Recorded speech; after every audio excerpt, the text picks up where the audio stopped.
Every time this guy sleeps, he appears in a world infested with monsters. And every time he dies, he wakes up back in reality. Then 12 years later, his body can't take it anymore, and he kicks the bucket only to wake up back in that bizarre world. But now, dying won't take him back. So, Hei's going to have to fight to survive, except with 12 years of experience, hunting demons and eating their inner cores. As a snack, Hei's going to turn this world upside down, but first, leave a like on this video, subscribe to the channel, and share this video, which helps me a lot. And that's about it. Now let's get into the story. The story begins in a very strange forest. The trees are wrinkled and twisted, like an old woman's toes, with black mold and moss and a sky that's way too strange. And this is a place infested with monsters that you would never see in the world. But it's in this exact world that our protagonist is currently being almost eaten by one of them. And in the middle of the fight, that monster opens its mouth to swallow our protagonist.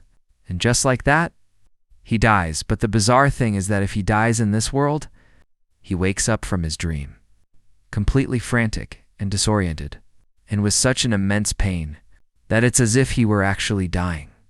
And the crazy thing is, it's been 12 years that Hei's been this same way, with that same shitty dream. But now, back in the real world, our boy tries to endure the pain of death, but he knows that there's something even more painful than death, which is simply falling asleep. And he is truly tired as hell.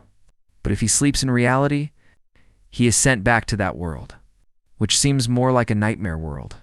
And if he dies in that world, he returns to reality. And basically, there was no way to get a good night's sleep, and he wakes up more and more tired and unwell. So, to stop dying in that world, our boy learned about weapons, martial arts, swordsmanship, wilderness, survival, and military tactics. He did everything he could for 12 years, and thanks to that, he started dying less in his nightmares. However, the real problem is sleeping. And he has even been to the doctor before, but she only told him to find something he liked doing, and maybe that way he could sleep well. But thinking about this something he would like to do, he doesn't really know very well, because the only thing he has wanted to do in 12 years is basically sleep, and he just wants to sleep deeply, just once, and that's what he wants. That is his dream. But on this day, while he was wishing for that, out of nowhere his nostrils began to, and this, he has something like a seizure and falls headfirst onto the floor, losing a lot of blood, and with this completely random death in his final thoughts. He wonders, what is this?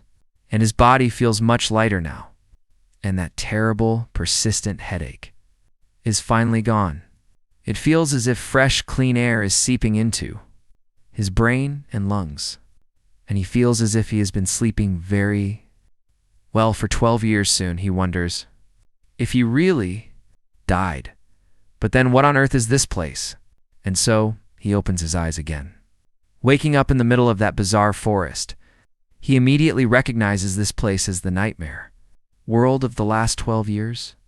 But he quickly calms down, because there's a monster right on his tail. And he thinks that, with that amount of blood lost, he might really be dead.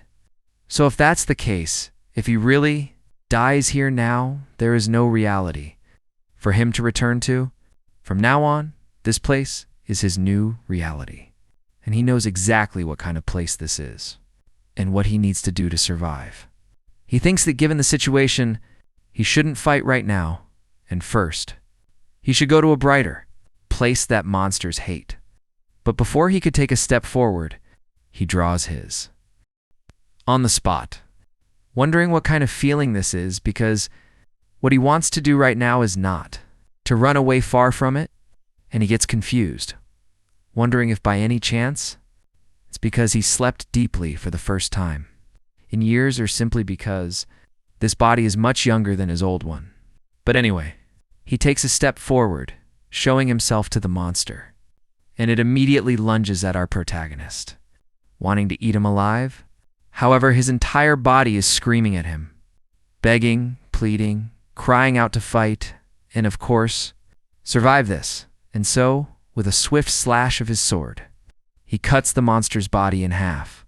And after the monster falls dead to the ground, our boy goes over to its corpse and pulls something out from inside it, a glowing organic sphere. And right after that, he brings it to his mouth and begins to devour that glowing sphere. And after he eats it, he feels even more alive, and he thinks that in this dark fantasy world, he must survive at all costs. So first, what he needs to do now is go to a place with light where monsters don't appear. And so the next day, our protagonist, taking a nap in a tree, wakes up with the first rays of sunlight on his face. And finally, after 12 years, he had another perfect day of sleep. And after that day, about a month passed since he came to this world, and he continued his path out of the darkness toward the light. Even though he feels like fighting, he doesn't look for trouble, because it's complete madness to risk his life for fun like that, but he thinks he can't avoid the urge to fight. But even so, he only hunts when he is out of food. And now's the time Hay's getting hungry. So without thinking twice, he lunges at the monster and cuts off its head. And he eats that glowing thing inside the monster, because he thinks that by eating these cores, he can obtain new power. At least by consuming this, there's a chance to obtain the power of a magical beast. And since he started eating these, adapting to this place became much easier, and also, he discovered something else. It seems that his body belongs to a third-class mercenary. And thinking about it now, he can read the writing here as well, but he doesn't really know what it's for, this third-class mercenary badge. But what he does know is that the existence of this token means there are people in this world. Too, and there, at the very edge of the forest, he sees light at the end of the tunnel. But as he was walking in that direction, he noticed something on the ground, and wondering what it was, he recognized it as a hunter's trap, which means there are people nearby. So then, he started running toward the light, and finally came across a small wooden house. And arriving there, first he knocks on the door, asking if anyone is home, but right after, he opens it and realizes no one is there. But in the center of the table, there is a very strange book. He goes to the table, picks up the book, and begins to read. It is known as the Record of the Demonic Realm. And he begins to read that the book contains the history of this place and the terminology used, which were meticulously written down. And this is a book that he definitely needs to survive in this world. But while our protagonist was thinking about these things, someone appeared right behind him, aiming a crossbow at his head and asking who he is. And this very serious old man ordered him to answer right now, or he will put a hole in his forehead. On the other hand, our protagonist looks at the old man and thinks that Hay's happy to see a person like that. But he realizes that, apparently, he thinks Hay's a thief, so he speaks calmly so he doesn't get the wrong idea, because he only saw a house in this isolated place and came inside out of curiosity. And the old man says, telling him to hit the road since he has nothing for him. And our boy says that okay, he understands. But he goes ahead and grabs the book, telling him that he really wanted to read this book. He asks if he could lend it to him, and if he needs to pay, he will. But the old man, looking even more serious, asks, what if he refuses? And our protagonist gets very suspicious of this old man. But he knows he needs this book to survive. So right there, if that's the case, he glares at the old man and says that maybe he will have to become a real thief. And after a while, with the two of them staring each other down, our boy doesn't know how strong this old man is, but he feels like he wouldn't lose. But right after he thinks about that, the old man cracks up and says, okay. A thief wouldn't say he wanted to read a book, and he says it's a pleasure to meet him. And his name is Hector. But our protagonist, being a bit suspicious, says his name is Kim Jong-un, and the old man, completely lost with that name, says that he is quite peculiar. But our boy just tells him to just call him Jin, and apparently his name is hard to pronounce in this world. But interrupting his thoughts, the old man says that, however, this book is precious to him, so he can't lend it. And if he really wants to read this book, he can stay there while he reads it, and in exchange, he would like him to help him with some simple chores, which really surprises Jin, who thanks him right away. Later on, Hector starts cooking for the two of them, and during this time, our boy ended up staying at Hector's house, and he recognizes that this old man is quite shrewd. But he didn't see him as a bad person, and he even offered him food, which leaves him perplexed. For the first time in a long time, he has some fresh soup, and it is definitely delicious. And for a moment, he thinks that maybe Hector is an angel. But at dawn the next day, Hector goes out to hunt, and our curious boy asks if he is going out again, and Hector tells him it will take a while today. And from their conversations, he knows that Hector wants to take revenge on a magical beast that killed his comrades, and he thinks that since Hector is strong and quite formidable, it must be a very powerful magical beast. While our boy was home alone, he read the logbook all day long. And each of these stories starts with the Northern Empire, where the king of the Northern Empire was blinded by greed and laid his hands on a portal to another world, which was said to hold the truth of all things. An immense power from that day on, the disaster began, when powerful beasts from another world appeared from the portal and transformed the North into the demonic realm.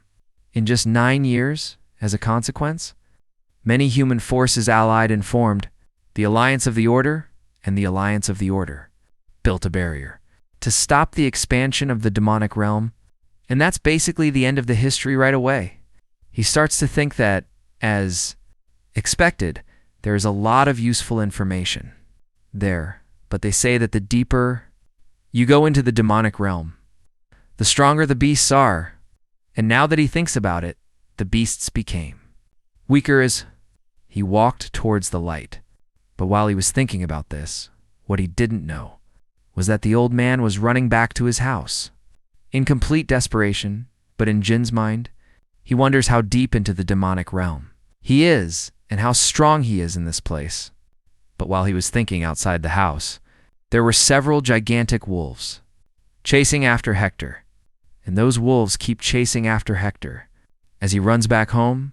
But finally, he stops and fires 2 arrows at that wolf. But the wolf easily destroys the arrows and keeps advancing towards Hector. And realizing that Hayes screwed now, he starts screaming that, no, he can't die right now.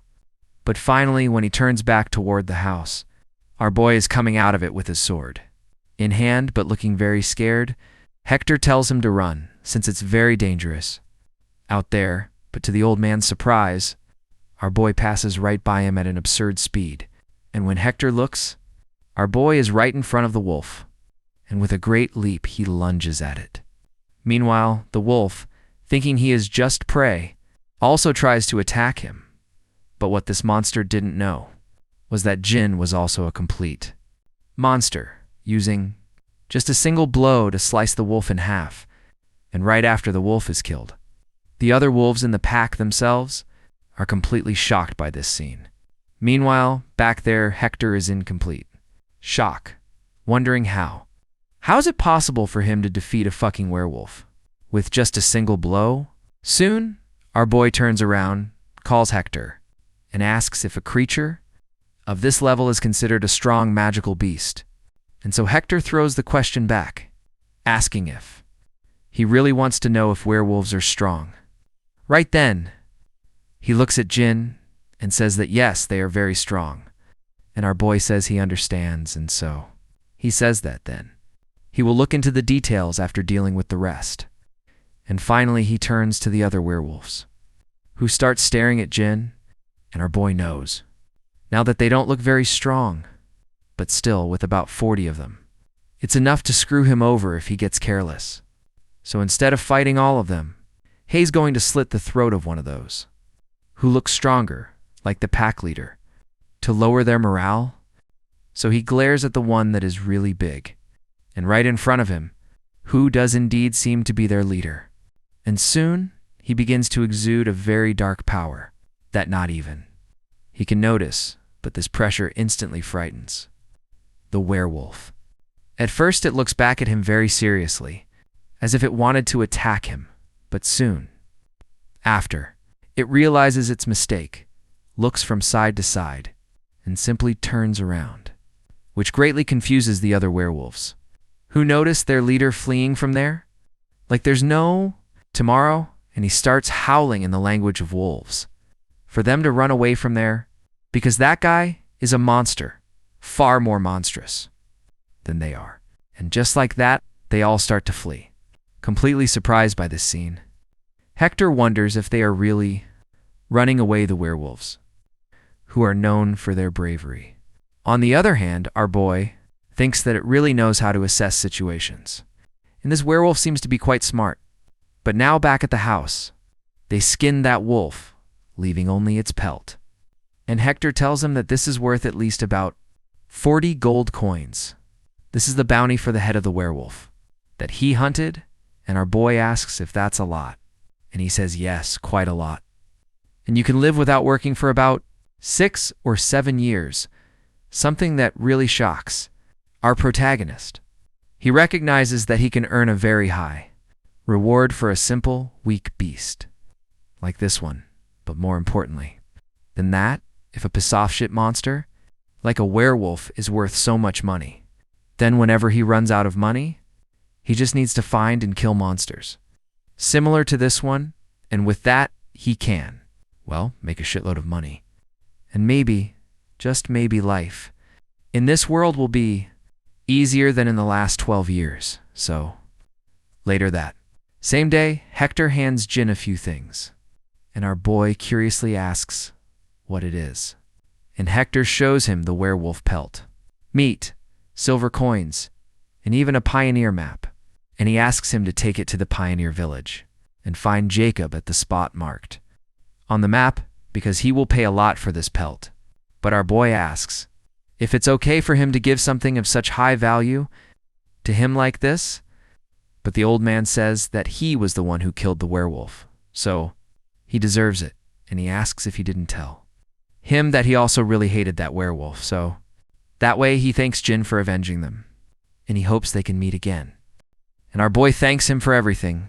So then, after saying goodbye to Hector, he goes in search of this so-called pioneer village.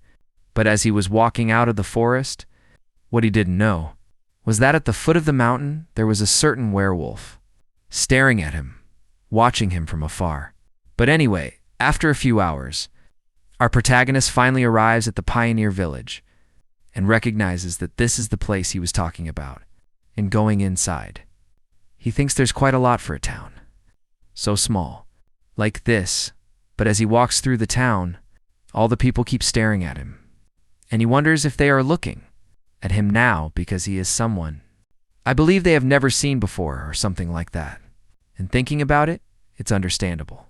Because in a world like this, the only thing more dangerous than monsters is people themselves.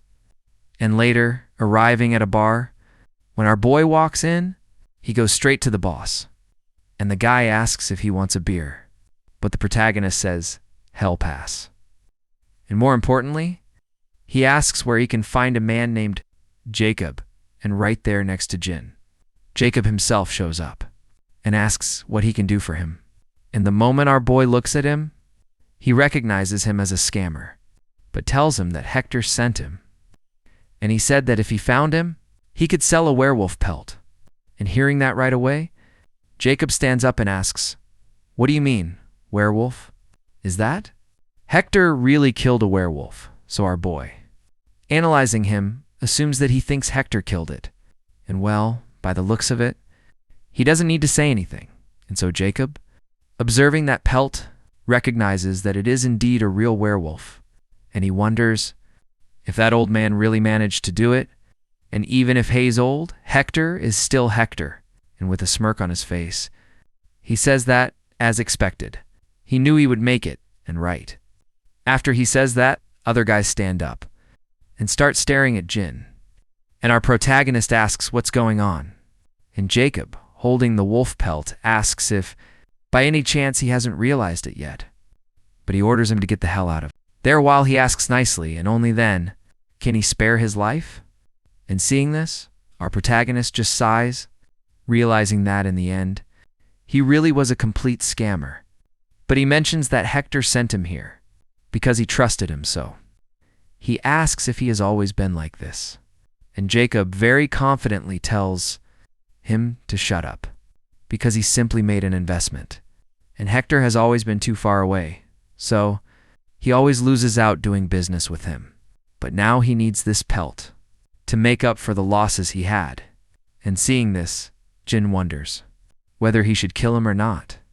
And well, Hei's really pissed off right now. But even so, he can't kill someone just over a pelt.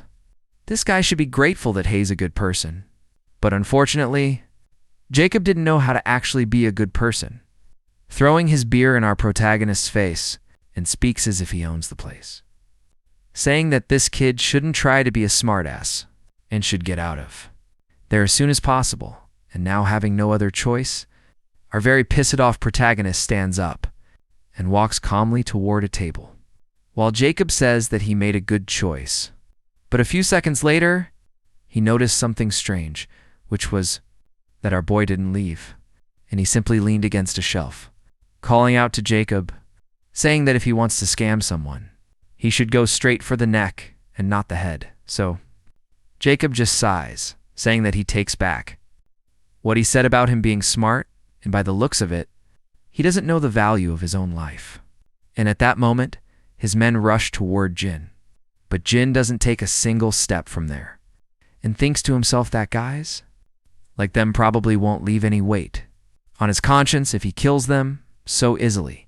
He blocks that guy's attack, and unfortunately, only now does the guy realize that he is strong and also very fast, as Jin cuts him in half and right after, he moves on to the next one with his axe, and after dodging the attack, he throws the table at him, blocking his vision, and right after, cuts him along with the table. And watching this from afar, Jacob starts to break into a cold sweat, wondering where a monster like this came from, and how there could be such a strong fighter in the area, thinking that he wouldn't know about him, but whatever at this rate, he might die for nothing, seeing the fight continue, and his men dying as if they were nothing. He just runs away while Jin continues, crushing everyone who stands in his way. Right after he kills the last of them, Jacob starts shouting for them to flee from there, because this guy is crazy, but right after he escapes through the window, he comes for Face with another, being completely frozen in shock as he faces a gigantic werewolf. He wonders why the hell there is a monster in the village, but right after, Jin appears behind him, and the three of them, dying of fear, don't know where to run. But then, our protagonist glares at that same werewolf and asks if he is that wolf Hei's looking for, while the wolf begins to stare back at him, and Jin starts looking at him as if he were mere prey, asking if by any chance he came there to seek death as well. And right away, this makes the wolf become so terrified that it starts rolling on the ground, as if it were a dog, trying to look as friendly as possible.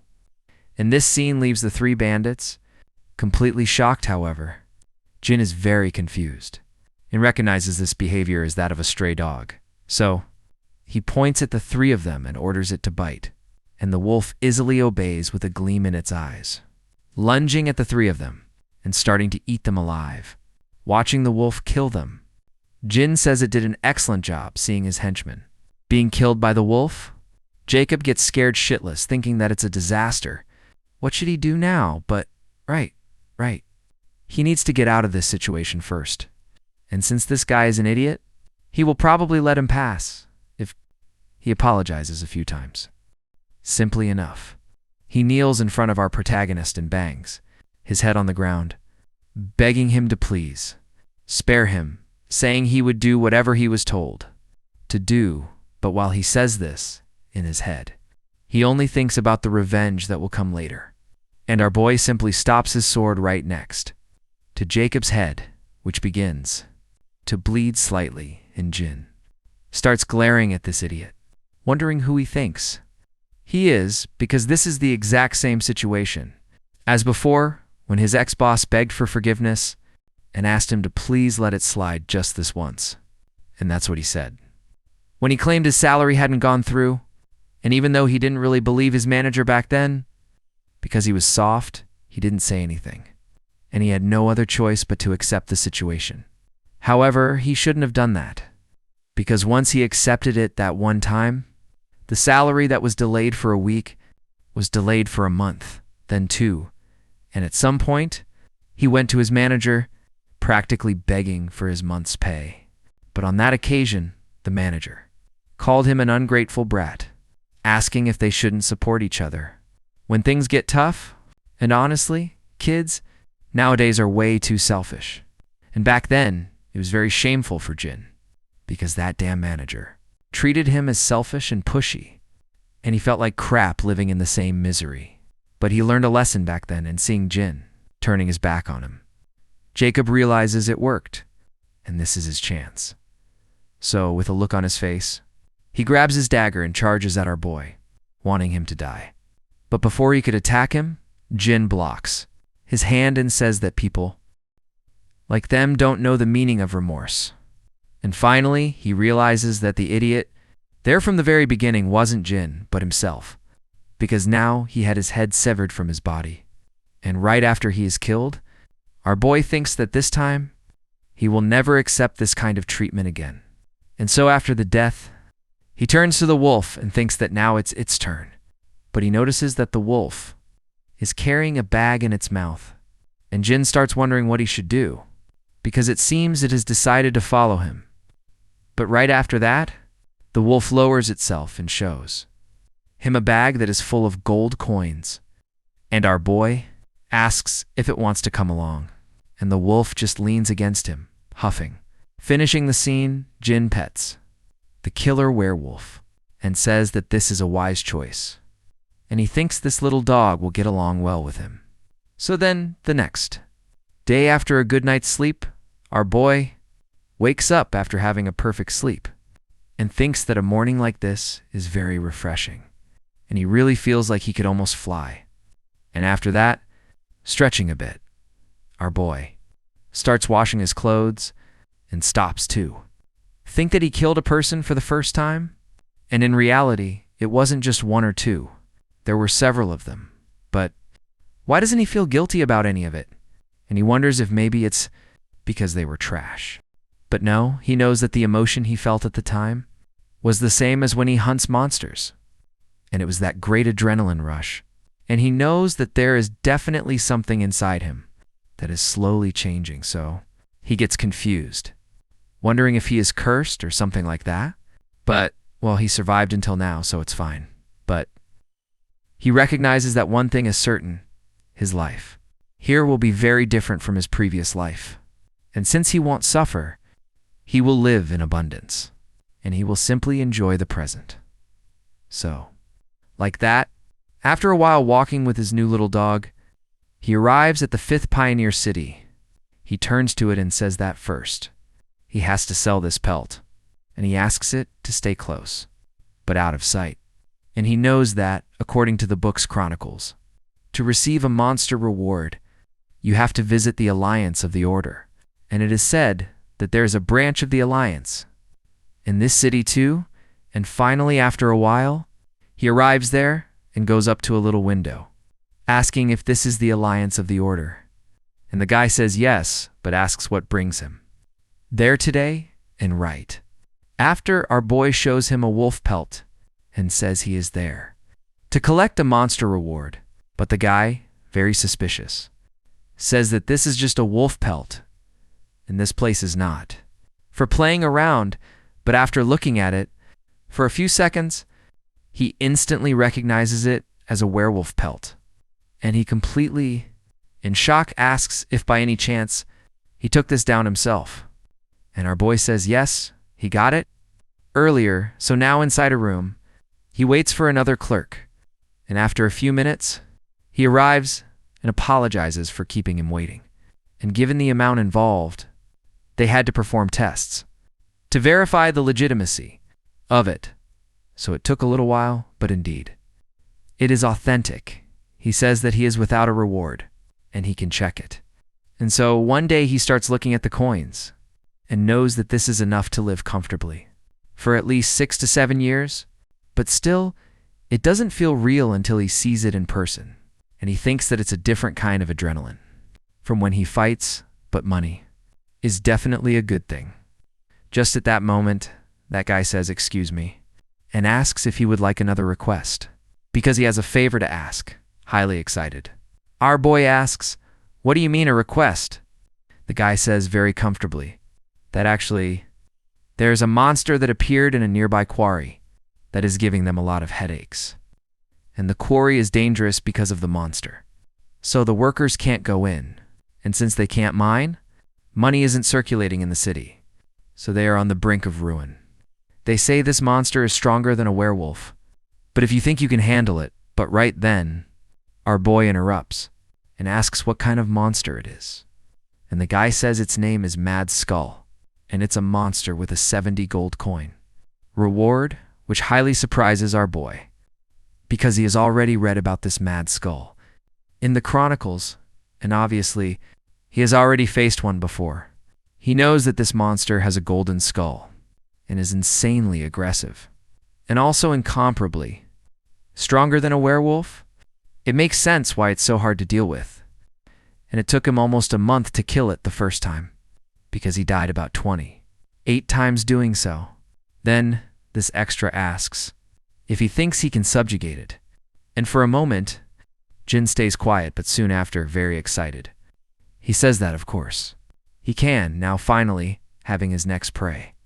Decided then, later at the quarry, our boy comments to himself that he saw they weren't working because of the Mad Skull, and apparently, the depressing appearance of the mine creates a chilling atmosphere, and it's definitely a place that he wants to leave quickly, planning to finish the job as fast as possible. But while he was heading towards the mine, he bumps into some other guys, and one of them goes up to Jin, asking him to wait a moment, and apologizes, and asks if he could wait his turn, since they arrived first and were preparing to battle soon. Our boy stares at them and realizes they want him to leave because they arrived first. So he asks, since when there's a line to hunt monsters? And the guy says that actually, he can simply join them to hunt the monster together. But in Jin's mind, he realizes that now he is trying to recruit him out of nowhere. And if he were to wait for them to finish, and if somehow they succeed, it will be a lot of wasted time. But still, he doesn't need to fight them if it's just about the order. Because even if he has to split the loot with them, it would be better to work together, however. He can't trust people here. So he looks at their leader and says that there are already many of them, so why does he want to bring him along too? And the guy says that it's a bit embarrassing, but he prioritizes safety over performance, and it would be a huge help if he joined them. Plus, he knows that he is strong, and Jin, very confused, asks why Hei's speaking so formally all of a sudden, and as expected, they are quite weak. But he asks the leader why he thinks he is strong, and the guy says that if he weren't, that wolf wouldn't be following him. While our boy looks to the side, there is a girl petting his wolf. He comments that since wolves are known for their independence, even the Alliance of the Order cannot manage to tame them, and it is truly incredible to see a wolf following a human. However, our boy, very surprised, remembers that he told the big dog to hide, but when the hell did he appear out of nowhere? But he notices that she offered meat.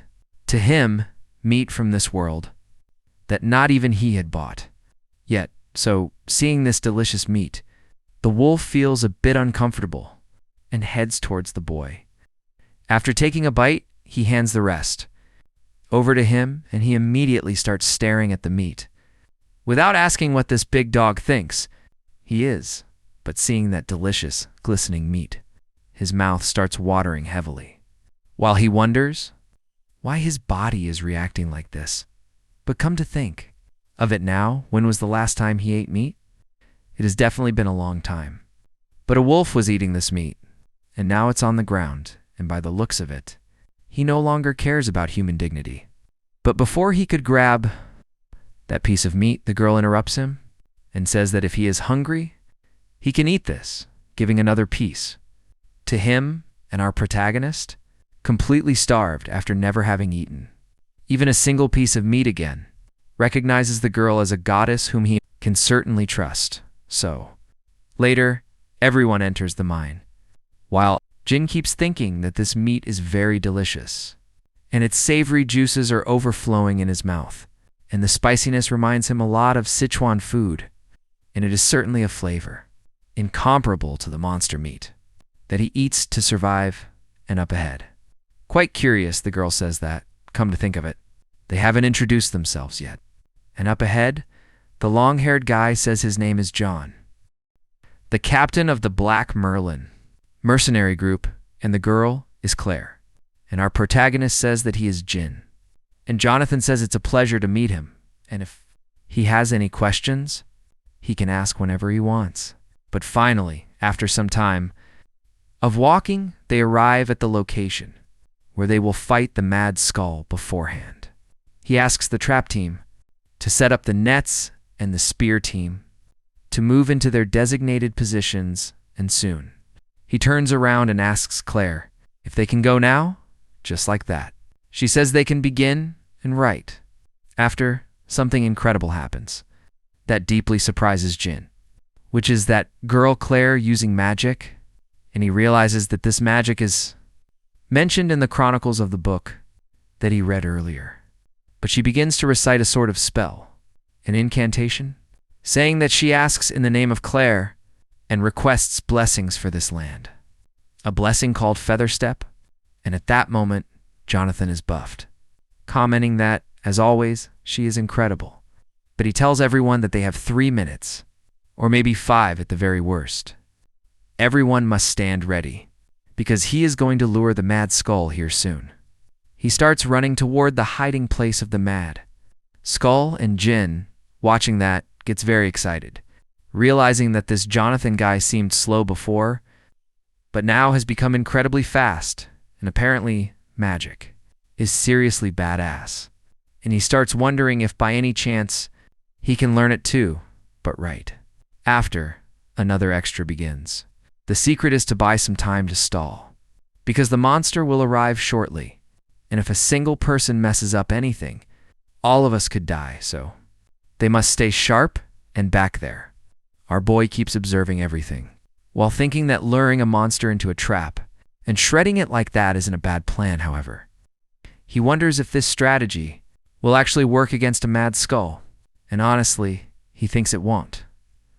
But a few minutes later appears Jonathan, running in their direction, ordering them to ready the traps, because the Mad Skull is coming. So, after he makes the dodge, the Mad Skull falls into the trap, and it is caught by all of them in that large net. And seeing this opportunity, Jonathan calls for the spears, ordering them to attack now. So the spears begin to pierce it, and when the big mad creature begins to scream in pain, but observing its movement, our protagonist back there realizes that this is not good, and they are being overpowered in strength. But even so, everyone continues holding those ropes to restrain the Mad Skull. However, unfortunately, the Mad Skull manages to free itself by cutting that net, and right after, it charges toward the mage, wanting to kill Claire. And a worried Claire realizes that things have gone bad. But before she could defend herself, Jin takes a step forward and blocks the collision of that big boar and begins to hold it with his own bare hands, and even the Mad Skull got worried about this being, on the other hand, back there. Claire tells Jin that it is very dangerous. He must get out of there, but he just asks her not to worry, because maybe he is the only one there who knows how to defeat it. So, Jin goes there and throws the Mad Skull to the other side, taking the time to grab his sword and block its charge. But after this blow, he starts to think.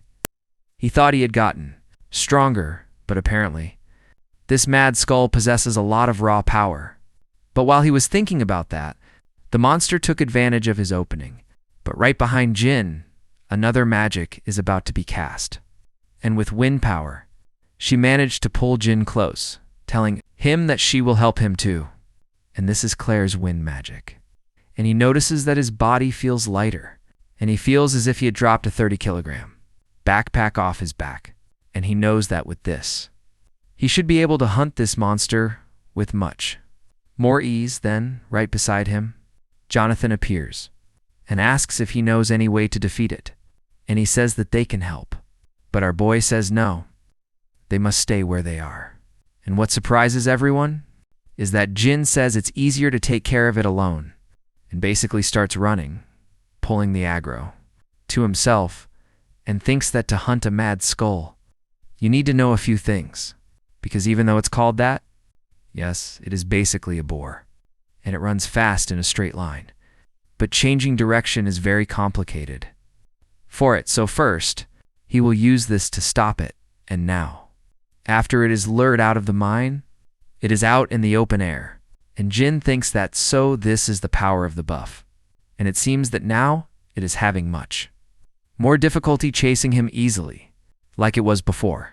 So now it's time for step 2, which is about its tusks, which are as long as swords, and serve the same purpose as human hands, but they cannot be cut by a sword. So in this case, he will aim a bit at the nose, which is its weak point, and right after he cuts the monster's nose, the monster begins to scream in pain, and he notes that the pain intensifies with every movement it makes. And for the mad skull, it will be much more difficult for it to attack him. So basically, this mad skull will have no other chance, with Jin running all over its body and slashing each of its legs. And with that psychopath face of his, he realizes that he won, and after a while, the mercenary group runs toward Jin. They are surprised by that destruction and wonder what happened around there, but Claire comments that they must find Jin. But at that moment, the big dog appears, blocking their path, and a surprised Claire asks what is happening, and she asks if he really wants to say, so they wouldn't interfere at least. I want to understand its behavior, and after a few minutes, Jin finally appears before everyone, and they are very excited, asking what happened to the monster. Meanwhile, our boy, after having his lunch, admits that he can't resist a monster essence, and he simply tells everyone that it no longer exists, which leaves them completely confused, and he shows them that now all that's left of it is meat and hide, and the mercenaries simply get really excited, saying that he was absolutely incredible, and asking if he really did this all by himself. And Jonathan comments that he has never heard of anyone who defeated a monster like that alone, but unlike them, the big dog notices something strange and immediately turns around and starts growling to the side. And when they notice, there's another crazy beast appearing, and a startled Jonathan realizes there are two, and that sucks. The information was wrong.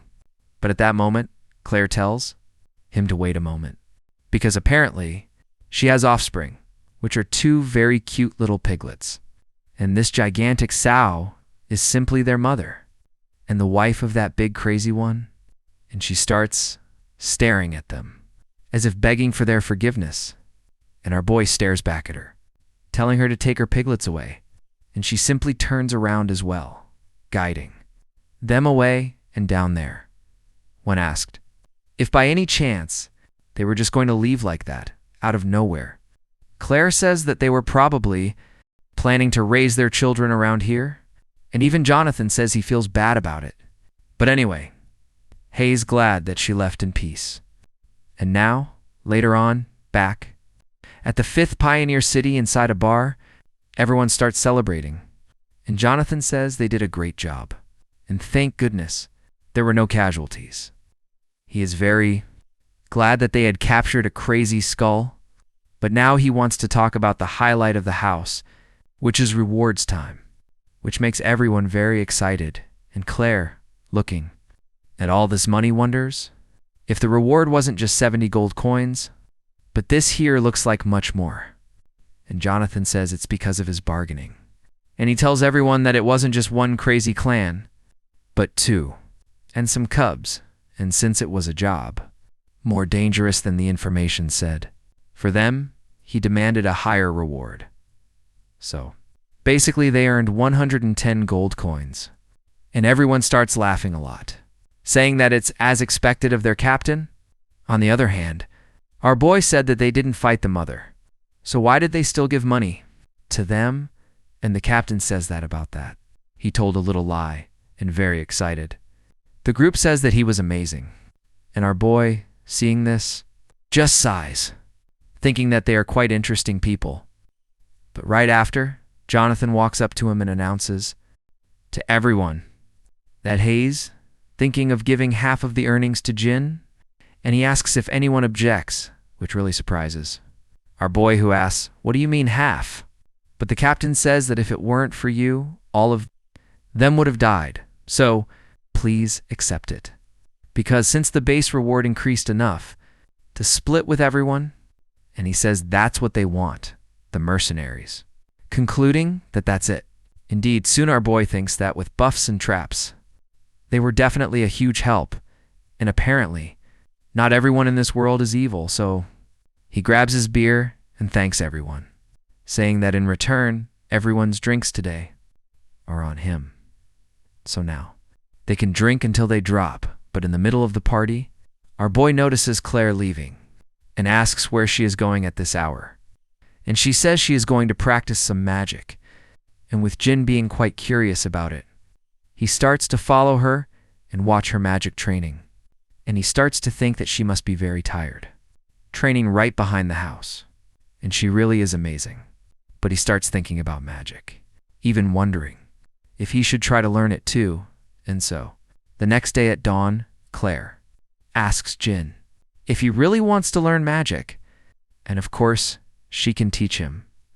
So our boy thinks that she agreed, much more easily than he expected, and she just tells him that she was hoping to give him some kind of gift anyway. And he asks, "What do you mean?"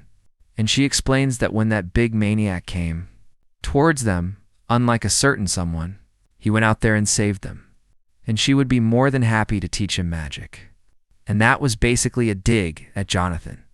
And she mentions to Jin that if they were the kind of mercenary group that doesn't even follow the basics of how to protect their mage, she would say no, but Jin is very different, isn't he? But Jonathan shuts Claire down right to her face and says, "No way, imagine. Something you could just learn overnight like that. And they have to leave the village in 2 days." And Claire starts saying that Jin can go with them. But Jonathan, laughing, asks why such a powerful beast hunter like him would tag along with mercenaries like them, since a wolf always feels more comfortable alone, and he says it would be very rude if he were to interfere in his grand journey. Our boy thinks that actually no, he has nothing to do right now, and this guy is making him feel honored for no apparent reason. So he wonders if he should lie a bit then, and so he asks Jonathan where they are going next. And he says it's to the 4th pioneer city, and he saw that there's a big job over there, so our boy says, so it's the 4th pioneer city, acting as if he actually knew it. But even so, he says he was already planning to go to that place anyway, so he asks if they would mind if he joined them. And obviously, those 2 idiots who had a plan from the very beginning got what they wanted, and he says that it really is a coincidence, while Claire says that they would be more than happy to have such a reliable ally like him, and that was basically how his next destination was decided. Then 2 days later, now on the journey to the 4th pioneer city, they are walking alongside a Tarisk, a monster that is bred solely for transport, one of the few magical beasts that have been domesticated by humanity. He starts looking at the monster and remembers that. So this is the Tarisk he read about in books. And apparently, they use it as a beast of burden instead of horses, because it is absurdly huge. But up ahead, Jonathan calls out to them, saying they still have a long way to go. And so, by day, they march toward the 4th city, and at night, Jin trained with Claire, but he knows that learning something new is difficult, and there are dozens of reasons why it's complicated. But the worst part is repetition, and in any field, there are aspects in which growth is only possible through constant repetition. However, progress in this area is very slow and plateaus quite a lot, and he knows it's hard to repeat the same thing non-stop during a plateau. It's an agonizing experience, but that's the pain he is used to, and the 12 years of agony he endured to survive in the nightmare world only served to make him stronger and persist until success. And that is something he is accustomed to. Then just like that, out of nowhere, he finally begins to feel mana, and Claire, quite surprised, approaches him saying that so.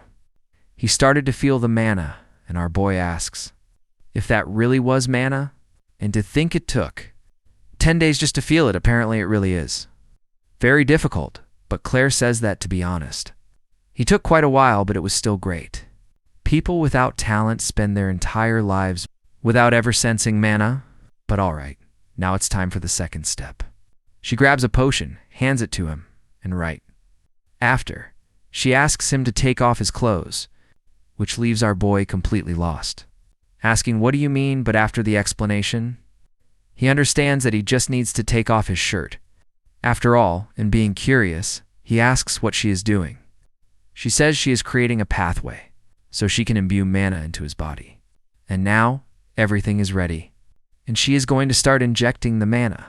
However, he must feel it carefully, and so Claire activates the magic circle and begins to imbue mana into Jin's body. In the middle of the process, he begins to feel a bit numb and realizes that this is on a completely different level than what he felt before. It is entering very deeply into his body, and he can feel something thicker than blood flowing.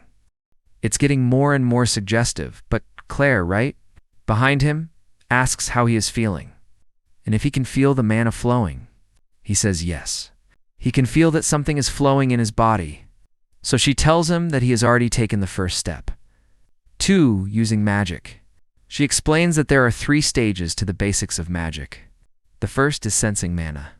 The second is retaining it in your body, and the third is actually using the magic.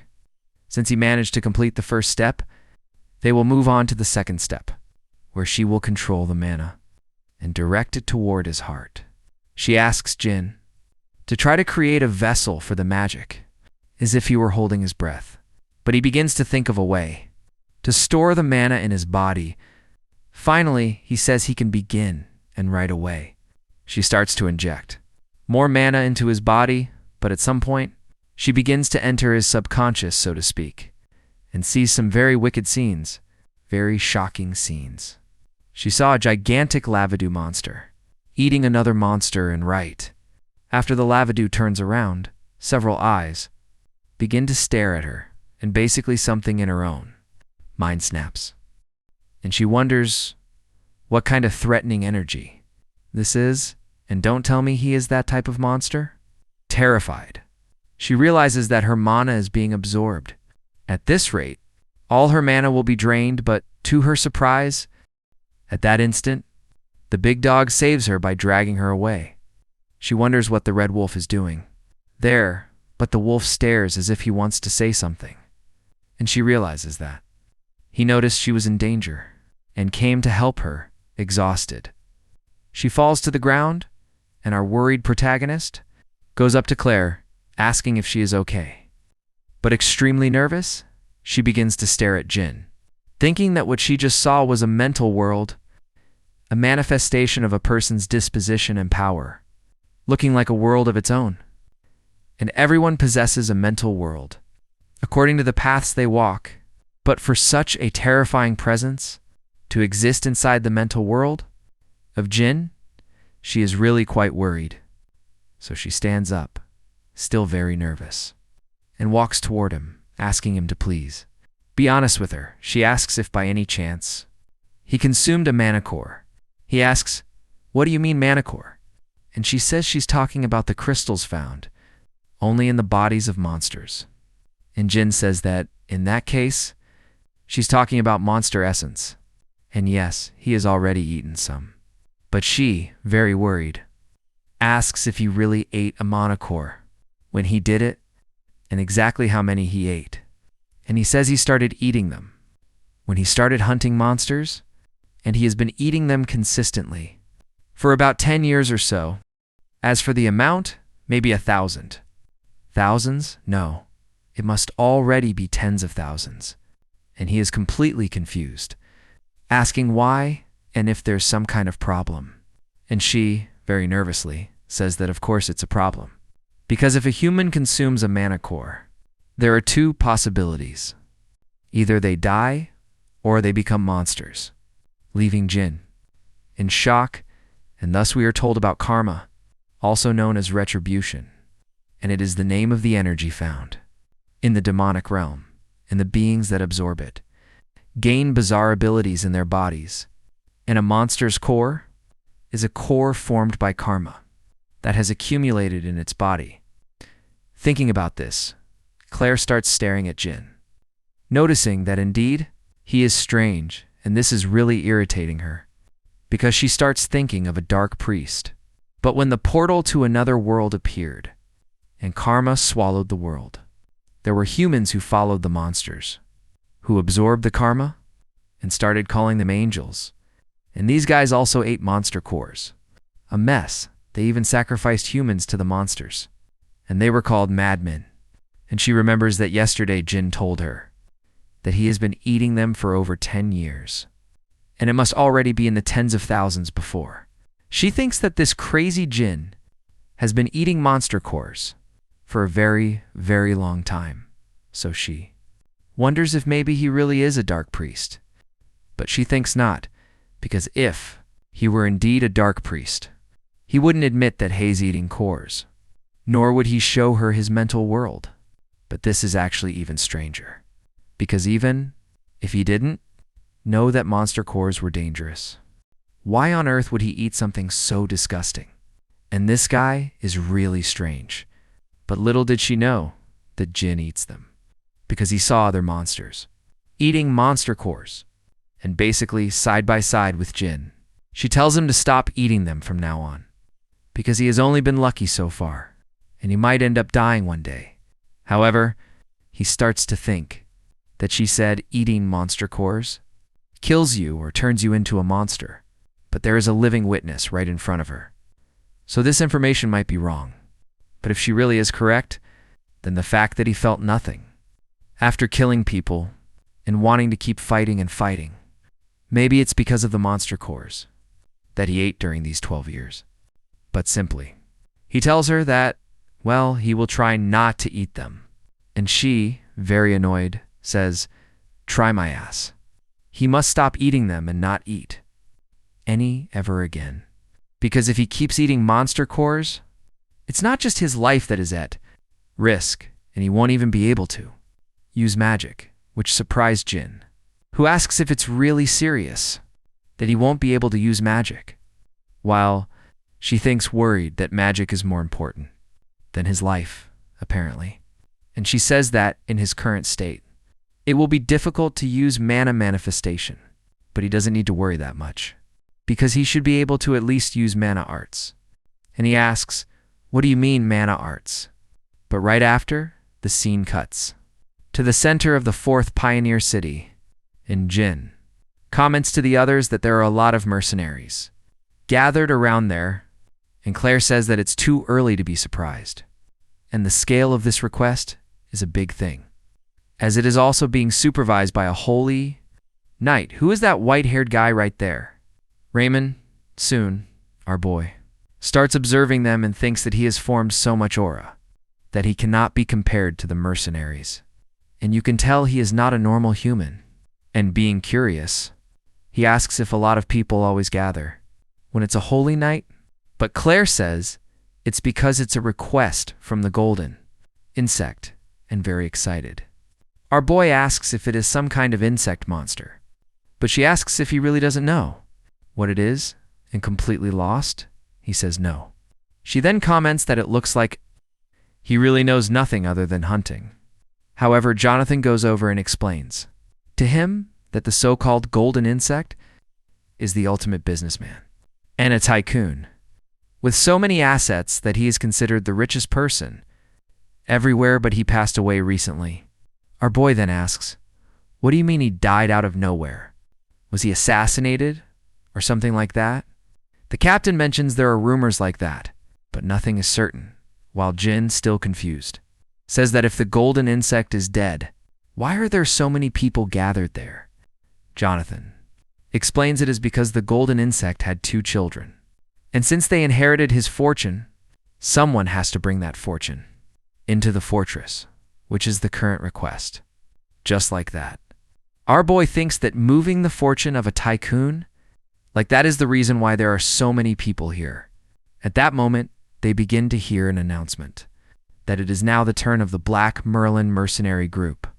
Right away, Jonathan starts dragging Jin inside the cabin. Now Facetta faced with the Holy Knight, Jonathan tells him that this is the man, the strongest one in his group, the one who captured Mad's skull and tamed a werewolf, the one called Head Smasher. Hearing this, Jin asks, "What do you mean, Head Smasher?" But the captain just tells him to ride the wave and not worry about it, while Raymond starts staring at our boy. He states that for the Black Merlin group, they will give 100 gold coins, and they will set out tomorrow at sunrise, so they must be ready. Hearing this, Jonathan gets very excited, saying, "Hell yeah," but Jin asks if they really have 100 gold coins to spare, just like that, as if it were nothing just to move some hands. The captain explains that this is how this business works. Half for the work and half for the name. And that is how the hiring fee is made, and thanks to the value of his name. As Head Smasher, they managed to get a great payout, but our boy completely lost. Asks what that means, and the captain says it's the nickname he earned.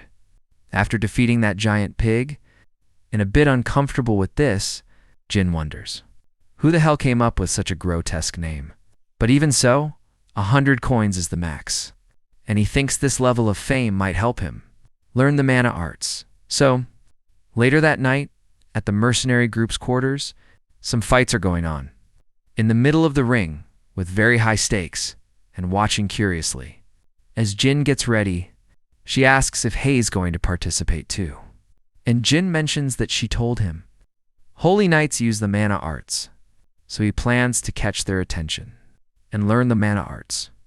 And he tells her not to worry, because he has something in mind. Since he knows that according to the book's chronicles, Holy Knights are beings who get interested when they see someone strong, and if they recognize your strength, it's said they treat you well. And he knows it won't be hard for him, because this is an arena where they risk their reputation.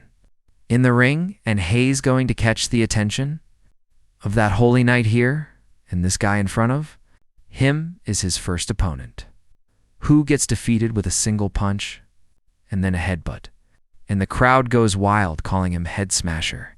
And watching from the corner, our protagonist notices that he caught his attention. However, that attention isn't enough, and Hei's going to really start now to make him take him seriously, so he needs to defeat more guys.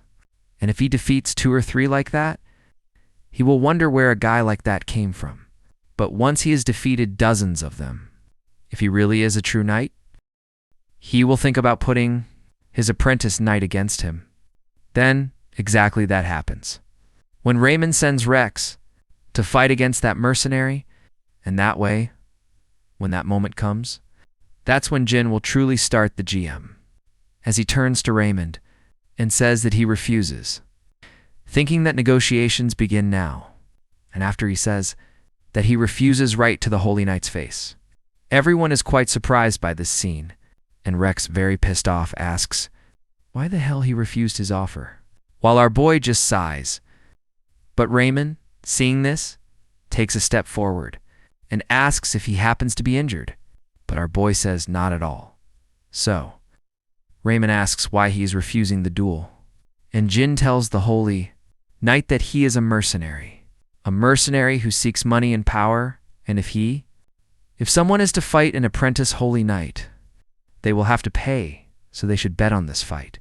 And Raymond says that they would have to bet, something that both of them want, and he asks if he happens to have something to offer.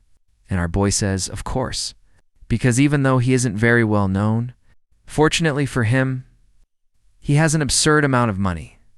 After he says this, the entire establishment starts laughing hard, commenting that this guy is completely crazy because he wants to bet with a holy knight whose purpose is to live with honor.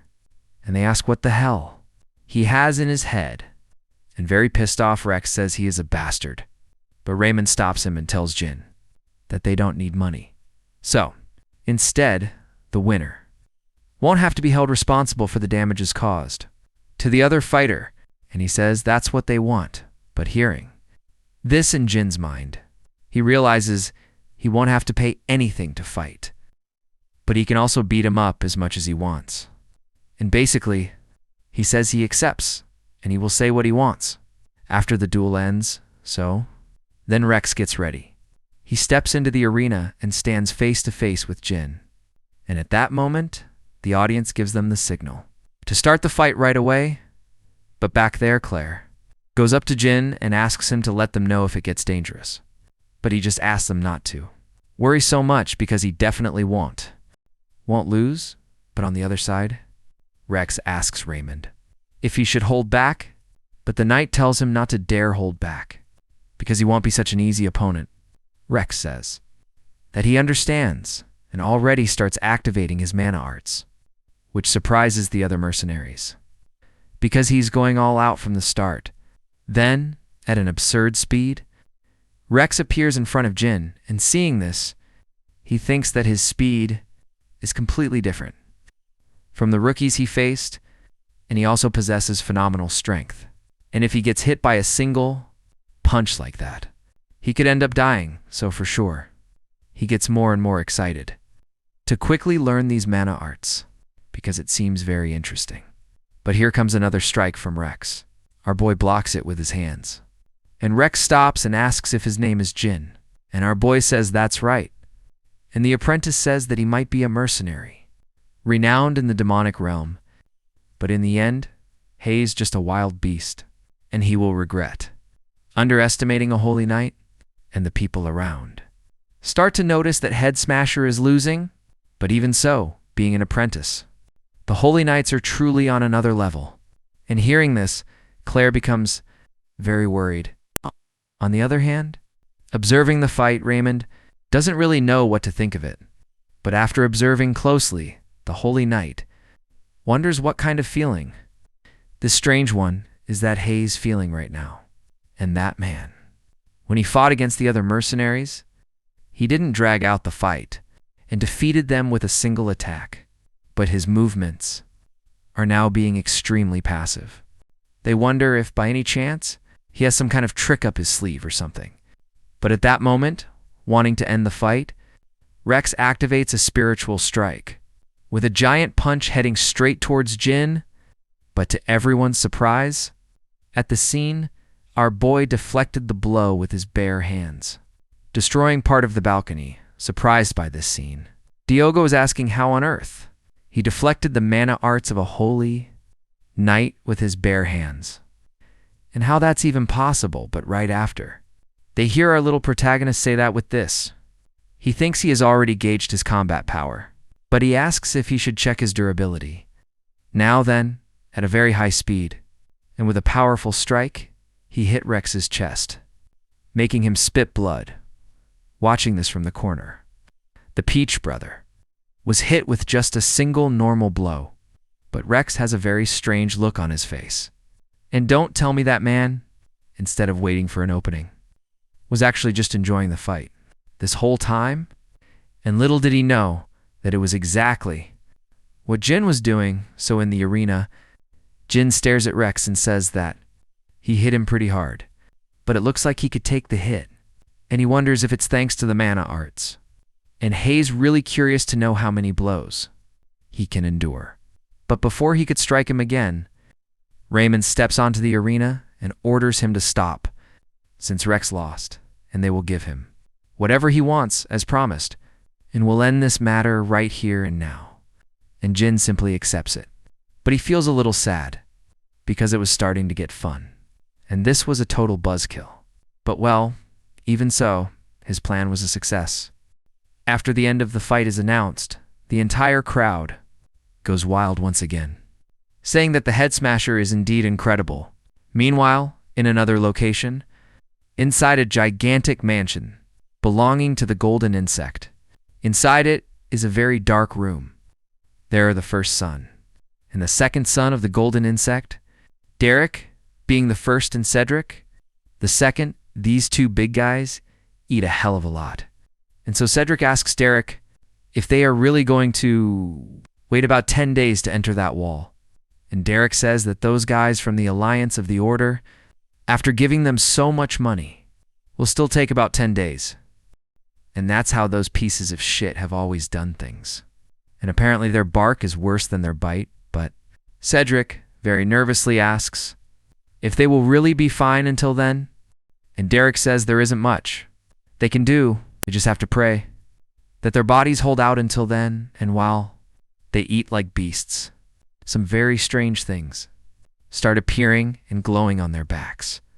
And so they explain to us about mana manifestation, a method that uses mana as if it were part of a person's body. And the goal is to enhance the strength of muscles and the power of weapons. And even with little talent, anyone can use it. But depending on the user's level of mastery, this basic technique can allow a person to split seas and mountains. And Raymond demonstrates the supreme technique, the holy flame slash, cutting down that tree as if it were nothing, and obviously flattering his superior. Rex says that Lord Raymond was absolutely amazing just now. And with that pure aura, he truly is the hope of the Holy Knights, and asks how he can be so perfect. Meanwhile, Raymond says, "Now it's your turn, Rex." And the boy, who looks more like Raymond's little puppy, says that if he's ready, he will give it his all. On the other hand, watching this, our boy thinks he has seen that look before. And furthermore, that behavior is very similar to his big dog's. But he starts staring at the tree and thinking that, more importantly than that, he wants to. I see. If this is the true form of mana manifestation, and it seems even stronger than what high-ranking knights show. But at this level, this guy seems to be someone special. But then Raymond tells him that he might be able to cut through anything, even without using a technique. And since he already showed him once, he can focus and observe it again. And our boy says he understands.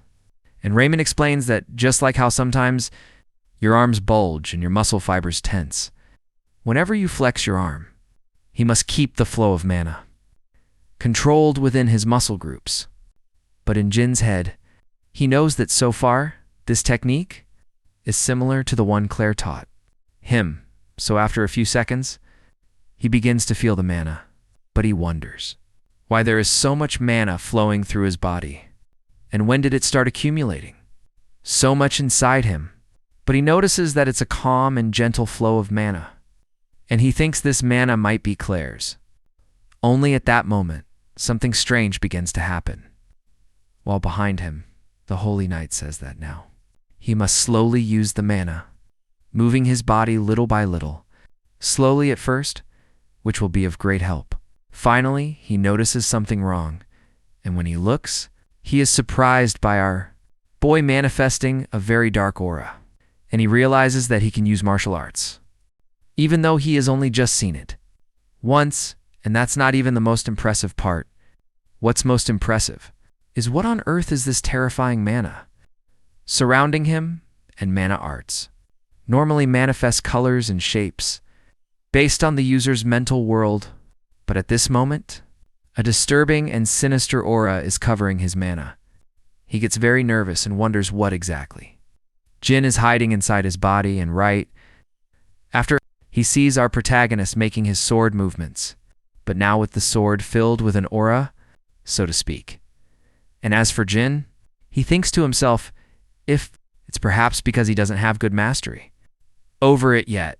But it seems like this consumes more energy than it was supposed to consume, but it still looks cool as hell. He really wants to test this in real battle as soon as possible.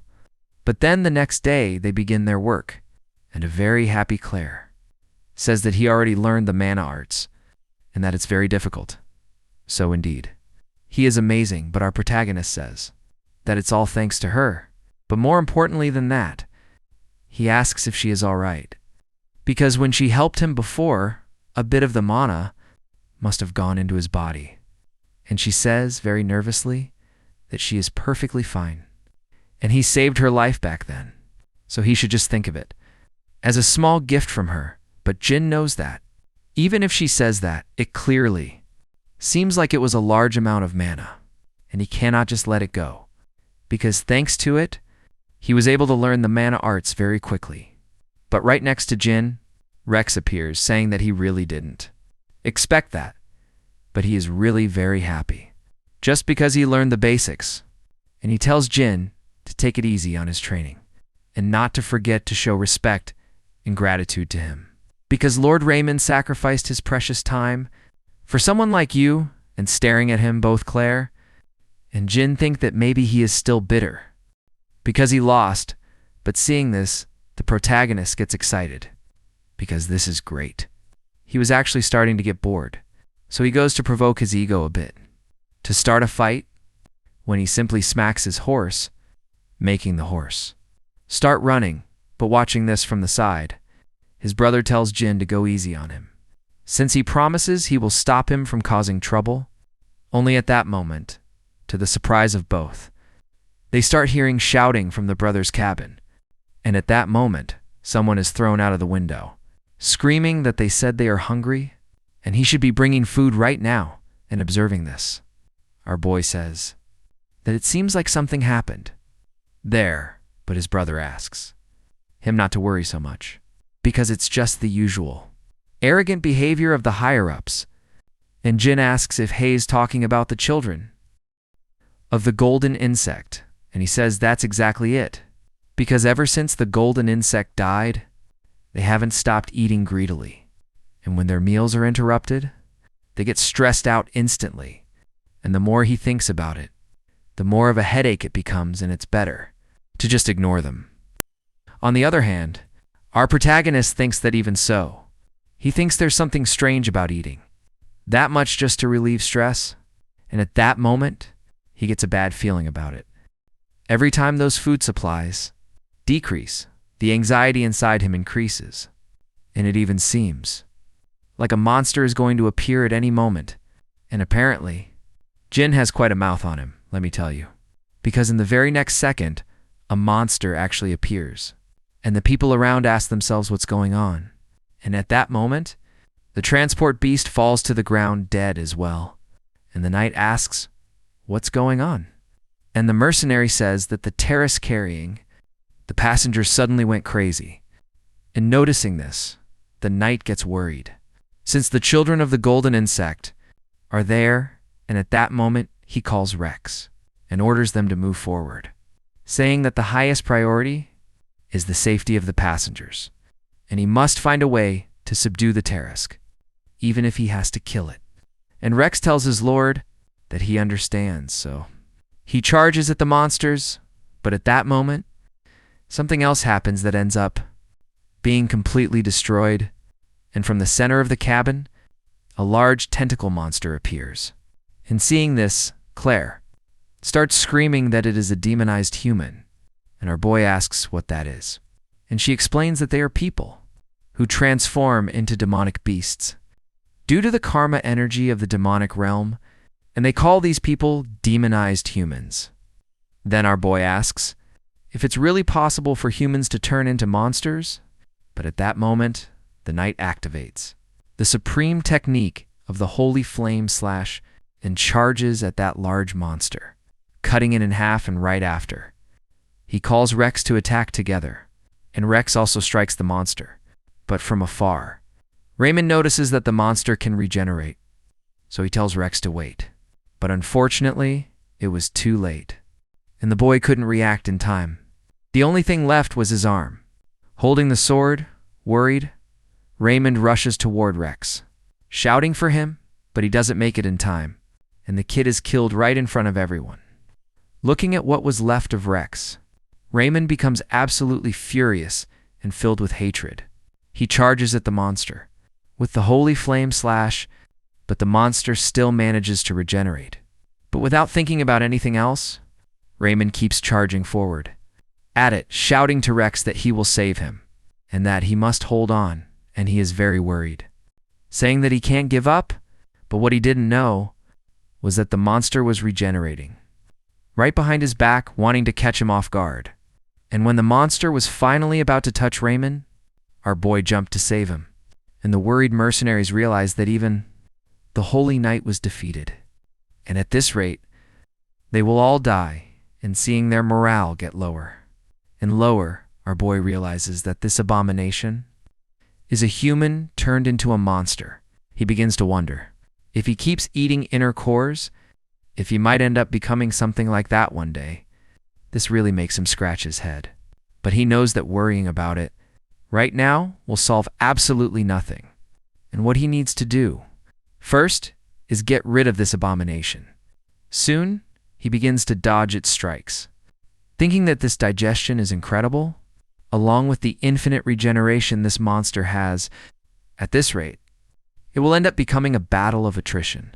But while he saves his energy, he needs to find a weakness. But at that moment, taking advantage of Jin's opening, the monster attacks. While our boy says, "Damn, I've been hit." But right after, Jonathan appears, attacking the monster with his spear, and telling Jin that he is going to help them. Meanwhile, on the other side, Claire begins to activate her magic, saying that your sword must oppose evil. Right after, the spears and weapons are buffed with magic, and because it is hit by them, the monster's regeneration begins to slow down, making our boy give a confident smile. He thinks, not bad, not bad. He thought they would be wetting themselves with fear, but it looks like they really are mercenaries. But even so, the monster keeps regenerating, while our boy notices that its aura has changed completely. It seems like it became more powerful, and there are even faces on this monster's shoulders. They quickly recognize the faces as the sons of the golden insect. This monster begins to attack them from multiple directions, basically where it is reclaiming its own flesh and regenerating at an absurd speed. High above this massive monster, our boy attacks again, but one of the faces lunges at Jin, trying to bite him, but the protagonist manages to block the strike. Back on the ground, Jonathan asks if he is okay, and our boy says that he is indeed fine. But he must be careful, because that thing has grown stronger, worried. He asks what they should do now. Jin says they need to keep trying, because if they keep cutting it, eventually only the inner core will be left. The problem is its regeneration speed. But Jonathan says if that is the problem, he shouldn't worry, because just as it grew stronger, they must learn its attack patterns. Excited, our boy says, since you say so, then I can give it a try. Finally, he activates his dark aura and says he will be satisfied to cut it into pieces with this so-called divine art. Right after, Jin lunges forward. At that monster saying, "Here I come," he begins to cut it into multiple pieces, making mincemeat out of this monster, and starts shouting for them to stop its regeneration, step by step. Jin keeps slashing them while the mercenaries prevent its regeneration. Finally, he reaches the center of the core, and our protagonist says, "Now it's over," slicing the core in half. The fight is finally over, and the monster no longer regenerates. The mercenaries get very excited, celebrating that they won. To think they would defeat an abomination, as terrifying as this, their reputation will certainly skyrocket. On the other hand, Jin just stares at that monster core. But while they were celebrating, from a certain direction in the forest, a mysterious red-haired woman was watching them. She spoke very sadly that the sons of the golden insect, Derek and Cedric, in the end, were no different from their father. They truly are poor souls. She gets very sad, wondering how they could be so incompetent and useless. But over in the corner, she notices Jin looking at that monster core, and she realizes that that man was the one who fought the abomination. She wonders who he is and why he is keeping the inner core. Like that, later on, With our boy still awake, he takes the core and begins to eat it in a secluded place. Of course, and after he eats it, he begins to feel something strange. He realizes it's a memory, the memory of the brothers, where they were being used, basically as a kind of sacrifice soon. At that moment, a mysterious woman appears and says that the fact that his father, the golden insect, died is simply the result of his own incompetence. And so, if he really wants to live, he must show results. And he must show her how special he is. And if it's really worth joining her like this, she takes a kind of essence and throws it right into Cedric's eye.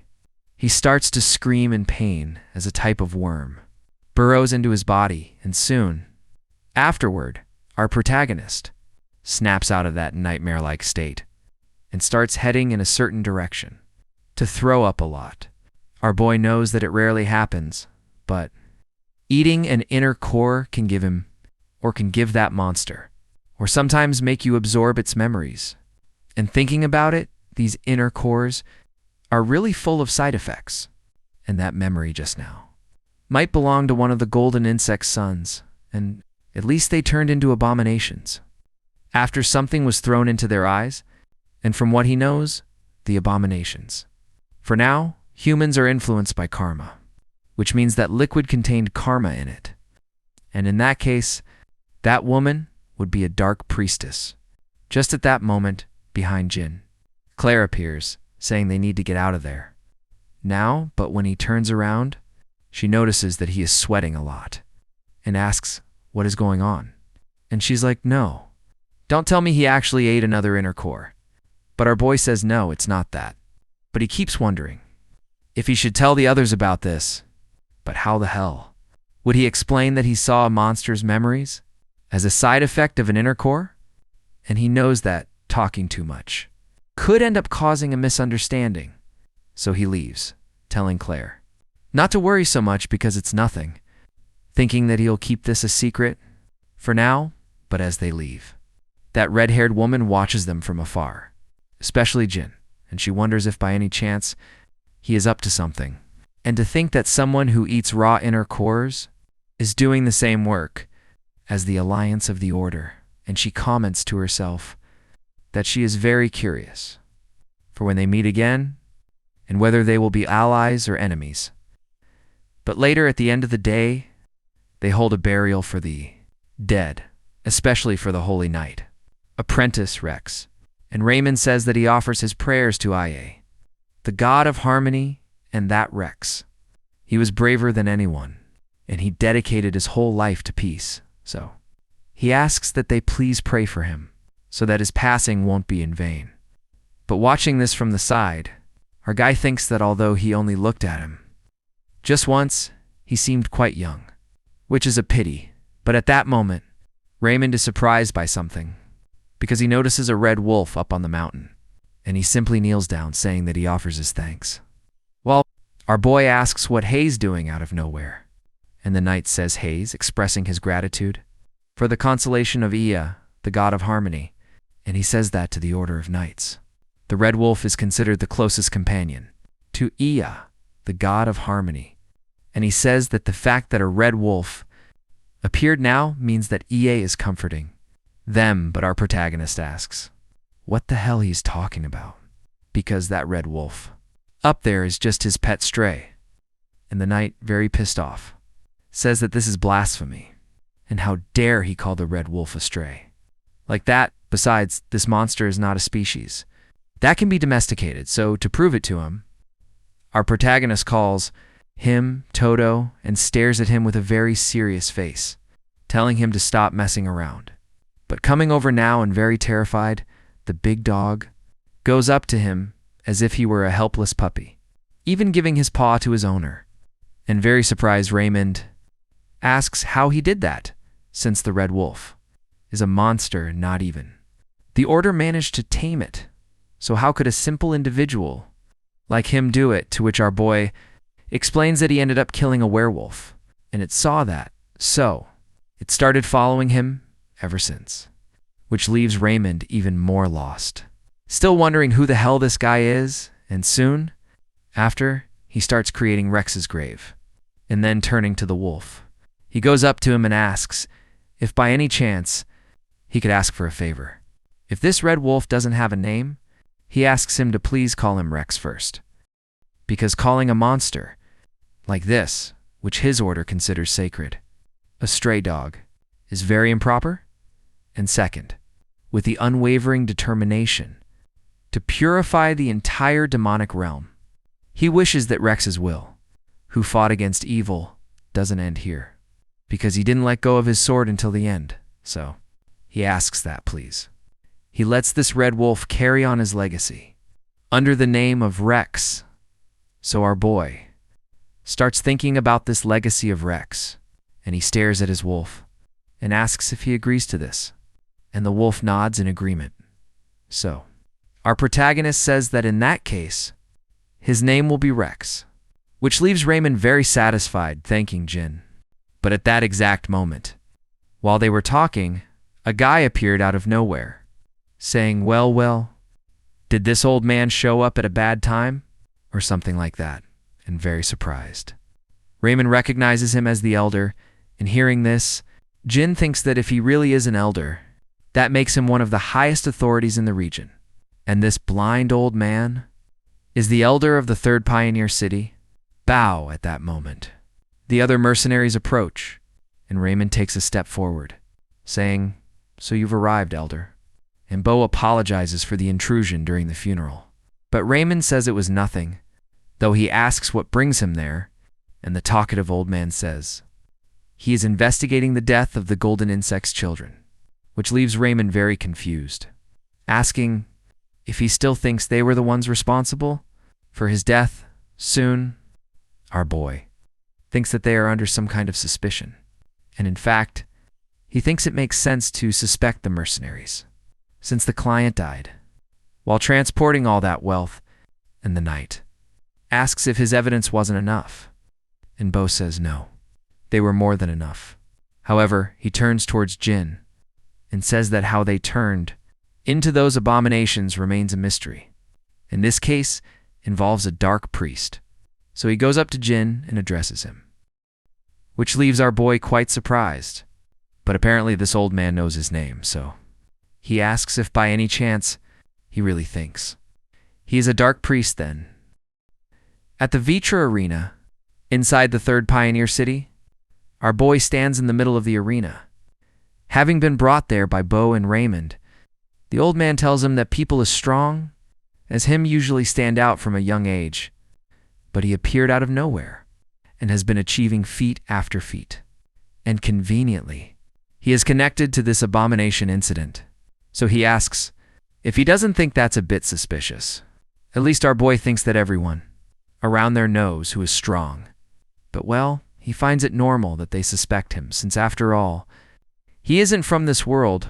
But even so, he asks Elder Bo what that has to do with dueling him, because he really doesn't understand anything about what is happening right now.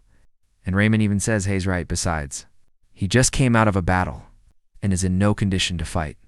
And our boy thinks that's exactly it. But the old man just laughs and asks, so what? What if he, by any chance, is saying he won't cooperate with the investigation? Which completely surprises both of them. Realizing that he really won't back down, and seeing this, our boy thinks that he can't just beat someone up like this just because he thinks they are a dark priest, or just because Hay's strong. Besides, fighting an old man like this feels a bit embarrassing. But soon, old Bo drops his cane and tells Jin that he seems to have a lot on his mind, and asks if Hay's worried. Just because Hay's old, he truly appreciates the concern. But it's completely unnecessary. Rolling up his sleeves and showing his muscles, telling Jin that the reason he became an elder was purely due to his ability, already charging toward Jin without a second thought. And seeing this, our protagonist realizes Hay's fast, and right away, the old man unleashes the tolling of the great bell skill, attacking Jin right in the chest, throwing him against the wall. Seeing this, Raymond shouts for Jin, telling him that the Vitra monks are martial artists with incredible combat power, and he asks him not to lower his guard. On the other hand, the old man says Raymond is being a bit too biased, and if he keeps this up, he might get jealous and forget to go easy on him, already appearing right in front of Jin. But at the very last second, our boy manages to dodge the blow and right after he attacks from below, but the old man manages to block the strike with his bare hands, which greatly surprises our protagonist. Realizing he blocked the blade with just his bare hands, but he knows it took a toll. As he hit the exact same spot, the abomination struck. But while he was thinking about that, he notices something strange. His body is completely healed. How the hell is that possible?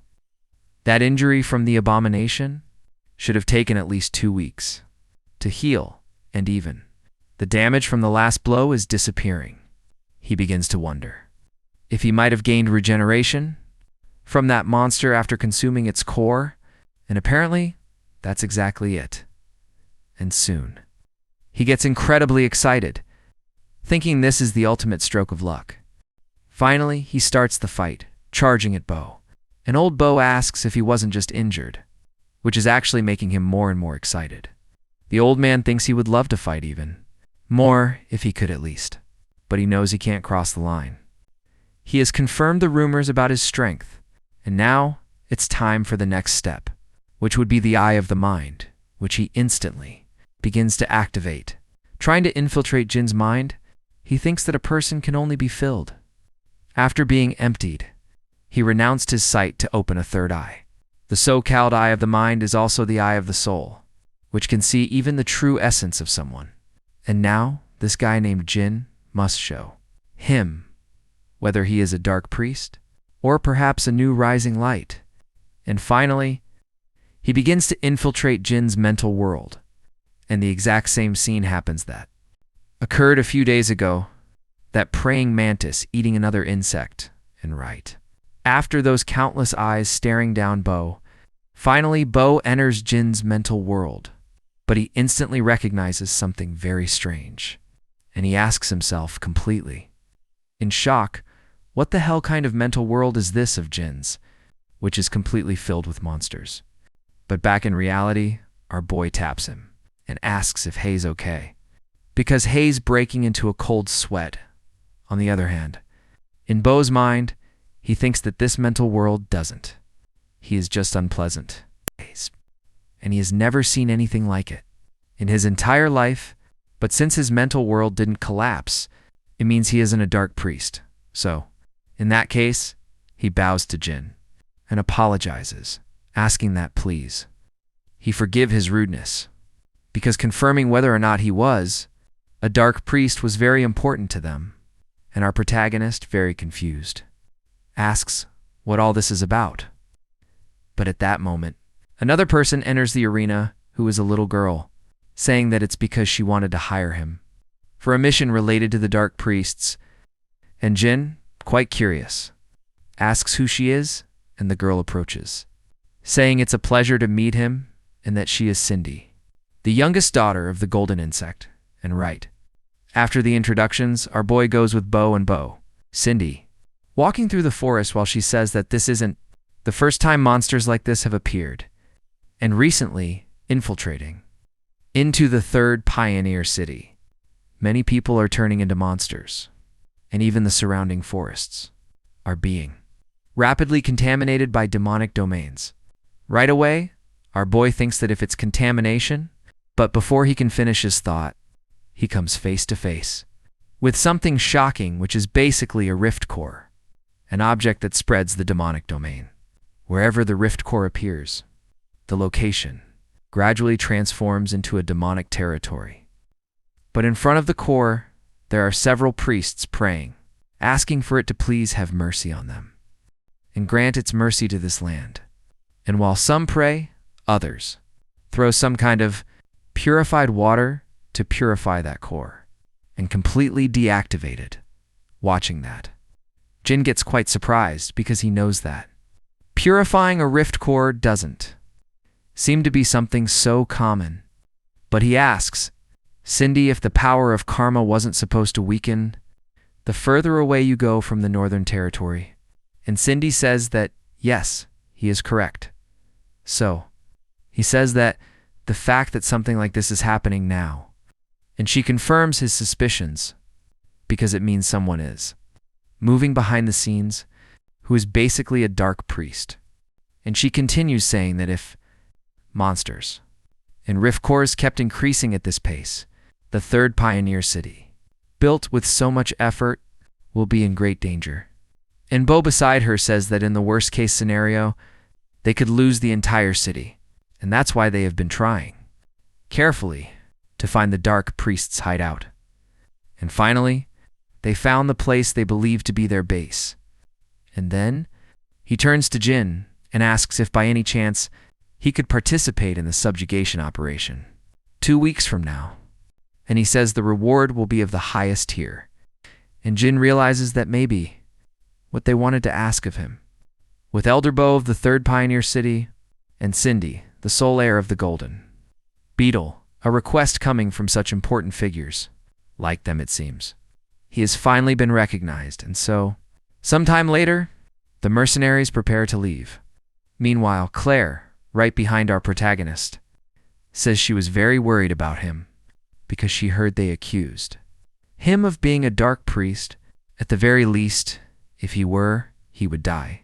But he could also be brutally tortured, and our boy starts thinking about this torture, which he really doesn't want to go through.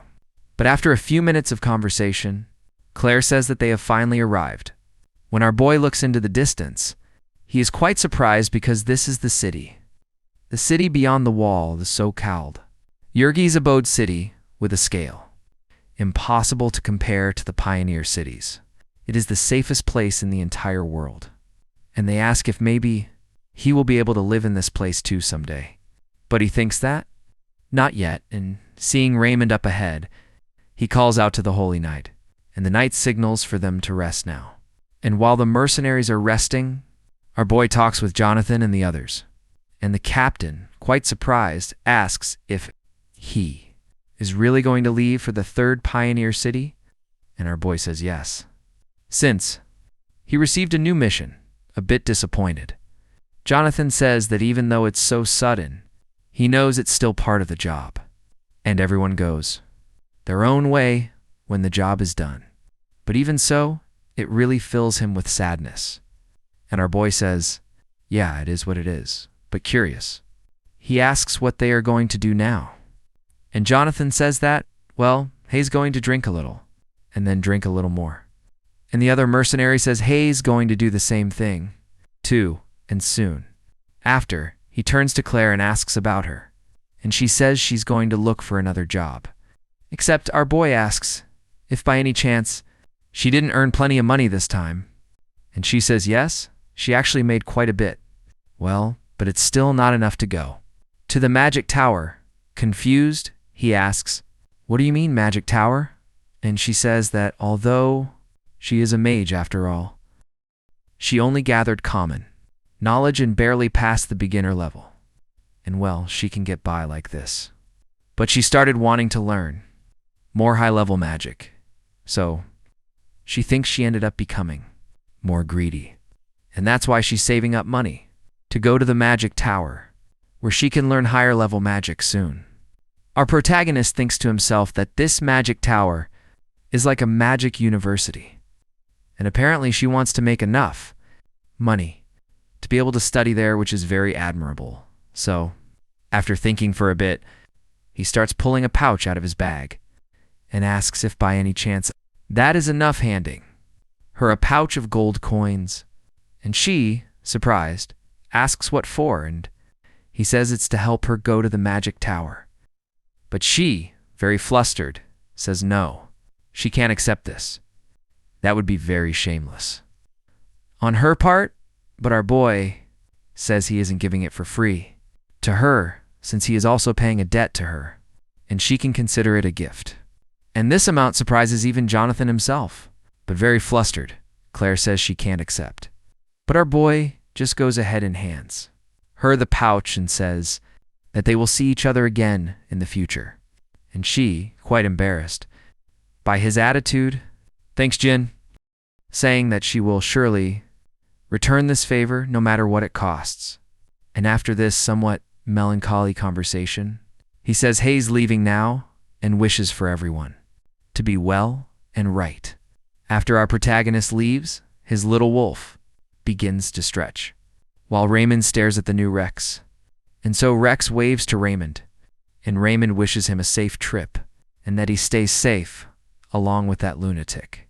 And right after that, 2 weeks passed, and our protagonist is being escorted to the battlefield, where it's probably the hideout of the Dark Priest.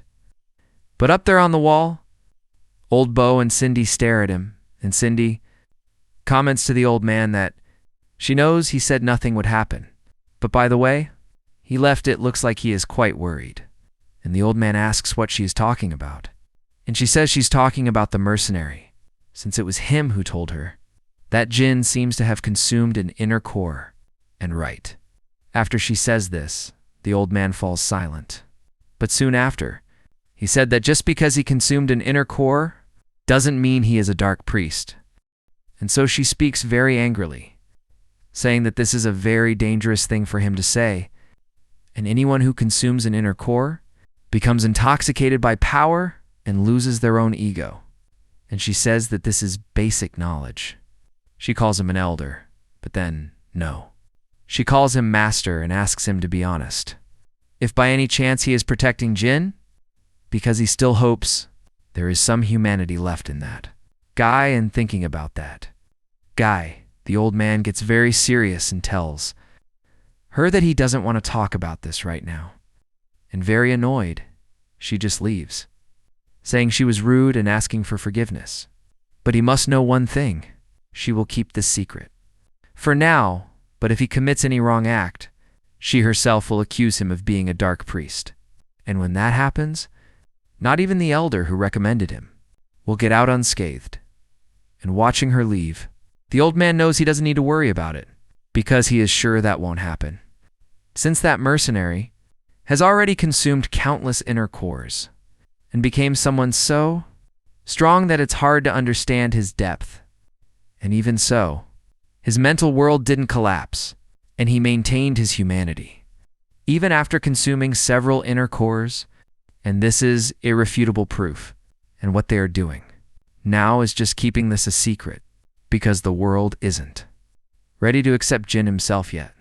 But he is sure that the power this young man carries will bring great hope to this world.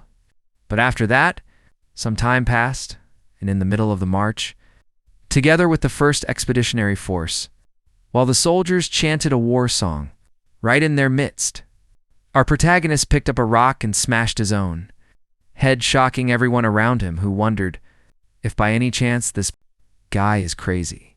But after the blow to his head, he started counting the seconds, and after about 600 seconds, his flesh began to heal on its own, basically regenerating.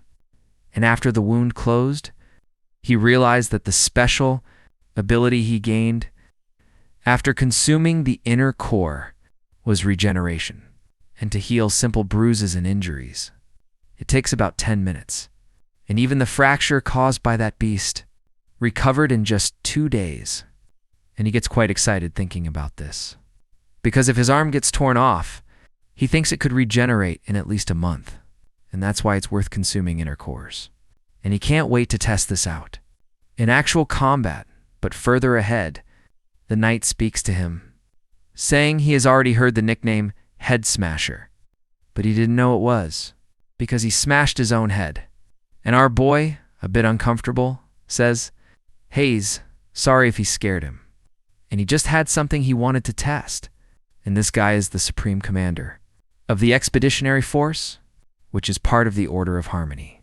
Holland says, no. I like geniuses like you, no. A true genius has to be a bit outside the box as well. And our boy asks what a genius is. And he says he is talking about him being a mercenary recommended by Elder Bo himself. So he must be an extraordinary genius. And then our boy thinks that this guy insists on calling him a genius with this crazy story, and he really doesn't want to get close to him. But more important than that, he asks what the plan is, and Holland notes that, as expected of a genius, he is impatient and efficient. And he says that the direction is the forest north of the third pioneer city, and first, they will eliminate the rift cores defending the entrance, and then they will advance step by step to their center. The battle time depends on the situation, but his goal is to finish all of this within 10 days. But Jin says to him that the forest isn't that big, and asks if 10 days isn't too much time. Holland says that, as expected of a genius, and it's true. Yes, normally it would be a lot of time. But while they were talking, a mole monster charged at Holland. While he was saying that because of the rift cores, the territory of the demonic beasts has expanded significantly. But obviously, Holland noticed that monster long before everyone else, and with his sword he sliced it in half, while continuing to say gracefully that creatures that normally live in the depths of the cursed land now even appear in well-lit areas like this. So, maybe 10 days is actually too short, and just like that, other mole monsters charge at the army, while Holland says it's an ambush, and they must prepare to fight. But obviously some moles are much faster and start attacking the weaker soldiers, and our boy watching that recognizes that this monster is the leech rat, and apparently it even knows how to burrow in Holland, looking very serious. Now orders them to prepare and protect their backs, because if they turn their backs on them, they are 100% dead. But at that moment, passing by Holland, our boy starts running forward, while Holland tells him to be careful, but then he sees our boy being attacked by countless leech rats, while showing no reaction at all, and he is basically going to be eaten alive, worried. Holland asks what he is doing, and if by any chance he has gone mad, but our boy doesn't care. He keeps killing each one of those rats and eating their hidden cores, because he thinks that if he devours all of them, he might be able to inherit the lich rat's ability. And even if the burrowing ability isn't that useful, that's not a problem, because the demonic beasts in front of him no longer look like monsters, and the only thing he can see when looking at them are inner cores. And now, Jin, in the midst of those leech rats, starts eating each one that he kills. And while he thinks about the inheritance, since by consuming the inner core, there is an extremely low chance of acquiring the ability of that demonic beast, and this was the true secret to how he survived for 12 years in the demonic realm, and after a while, Hayes starting to get quite full, but thinks that since he devoured about 40 of them, more or less, you might wonder if he has already obtained the burrowing ability. But at that instant, a light from the back of the tunnel appears with a hand, grabbing Jin and asking if he is okay. But our boy, concerned, asks what he is doing, and says this place is dangerous. He tells the knight that he is fine, and then tells him to maintain the formation, but the knight just tells him not to worry, because they are safe now. Since the holy cores has started playing, and right in front of that holy cores, the one playing the violin is Holland, which leaves our protagonist completely in shock, and all the soldiers around him start saying that they are overflowing with energy. Now they can kill them all, and our Jin, shocked by this scene, notices that the stamina and defense of the soldiers have increased significantly. So, apparently this buff is granted by the holy canticle, but more importantly than that, he thought Holland was a swordsman, but in reality, he was a support, and at that moment, the expeditionary force starts to counterattack the leech rats, killing every single one of them. And now at night, still on the same day, one of the soldiers starts saying that they will record the results, and all participants in today's battle must gather here, as the recorded results will count toward the reward, so they must cooperate with the process. But over in another corner, eating some soup, one of the soldiers says that, seriously, he can't understand this guy at all. First, he hit his own head with a rock, and then he ran right into the middle of the beasts. And now, out of nowhere, Hayes digging up his own floor inside his tent. Our boy remarks to himself that, Apparently, he didn't manage to get a digging ability. He knows that receiving an inheritance really depends on luck. Just then, Holland appears, asking if he is all right. Our boy apologizes for worrying him, but Holland says no. Not at all. Today's battle was very impressive. And honestly, when he ran off alone into the middle of those beasts, he thought he was going to die. But in the end, he proved everything with results. And he came to tell him that he single-handedly killed 267 bloodsuckers. He mentions that regular soldiers can manage to kill an average of 4 or 5 of them, and even holy knights get between 100 and 180. 50. So, as expected of a genius, he managed to get almost double that soon. Our boy thinks that he keeps calling him a genius, but if he hadn't spent time devouring those cores, this would have been a disaster. But now, changing the subject, he asks Holland if he really was a support, which surprises Holland a lot. Getting a bit embarrassed, he asks why and if, by any chance, he is looking down on him. But Jin simply says he thought he was someone more interested in brute force. He was just surprised that he was different from what he imagined. A bit embarrassed, Holland says that, well, he hit the nail on the head, and deep down, he wanted to wield a sword too. The others ask why he doesn't do that. And he says that the reason the alliance of the Order fights is for peace. So many people lost their homes and died because of the demonic realm. So he chose the role where he could help the most in this world. His combat skills are a bit above average, but his musical ability is among the best in the alliance, and he is incredibly good at music.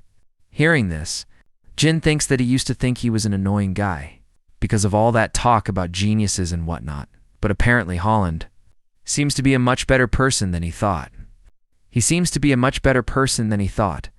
So he asks if he could show him a bit of his music, too. Very excited, Holland says, of course. And just like that, a week passed, and at the strategy meeting, Holland says that they are advancing through the demonic realm while destroying countless witch cores, kobolds, and even large-eared beasts. Definitely the deeper they go, the stronger the beasts they encounter.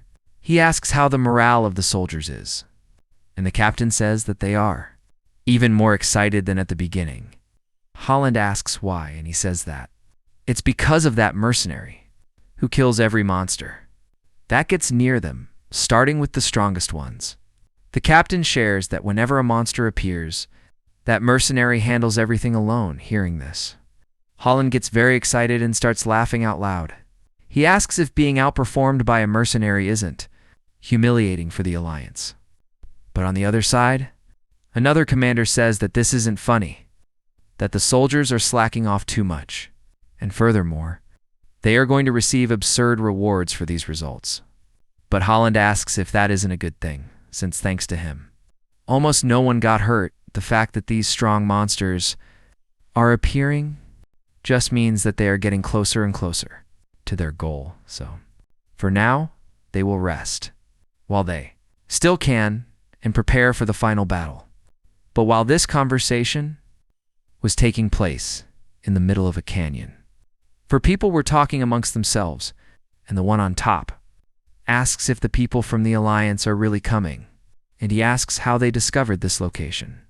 And that red-haired woman from before says that with so many defense cores scattered around, it wouldn't be surprising. But even so, she believes that her youngest already predicted this from the very beginning, and her chosen youngest cannot be that incompetent. So soon, the three of them start looking at that guy. And the guy down there tells them not to worry, because defending is always more advantageous than attacking. And their reaction was just a little faster than expected, just a little bit. And the great dark plan will not face any interference. But after that, another day passed, and finally, they arrived at the rift's location, and Holland, looking down, comments that he has already seen a lot of madness.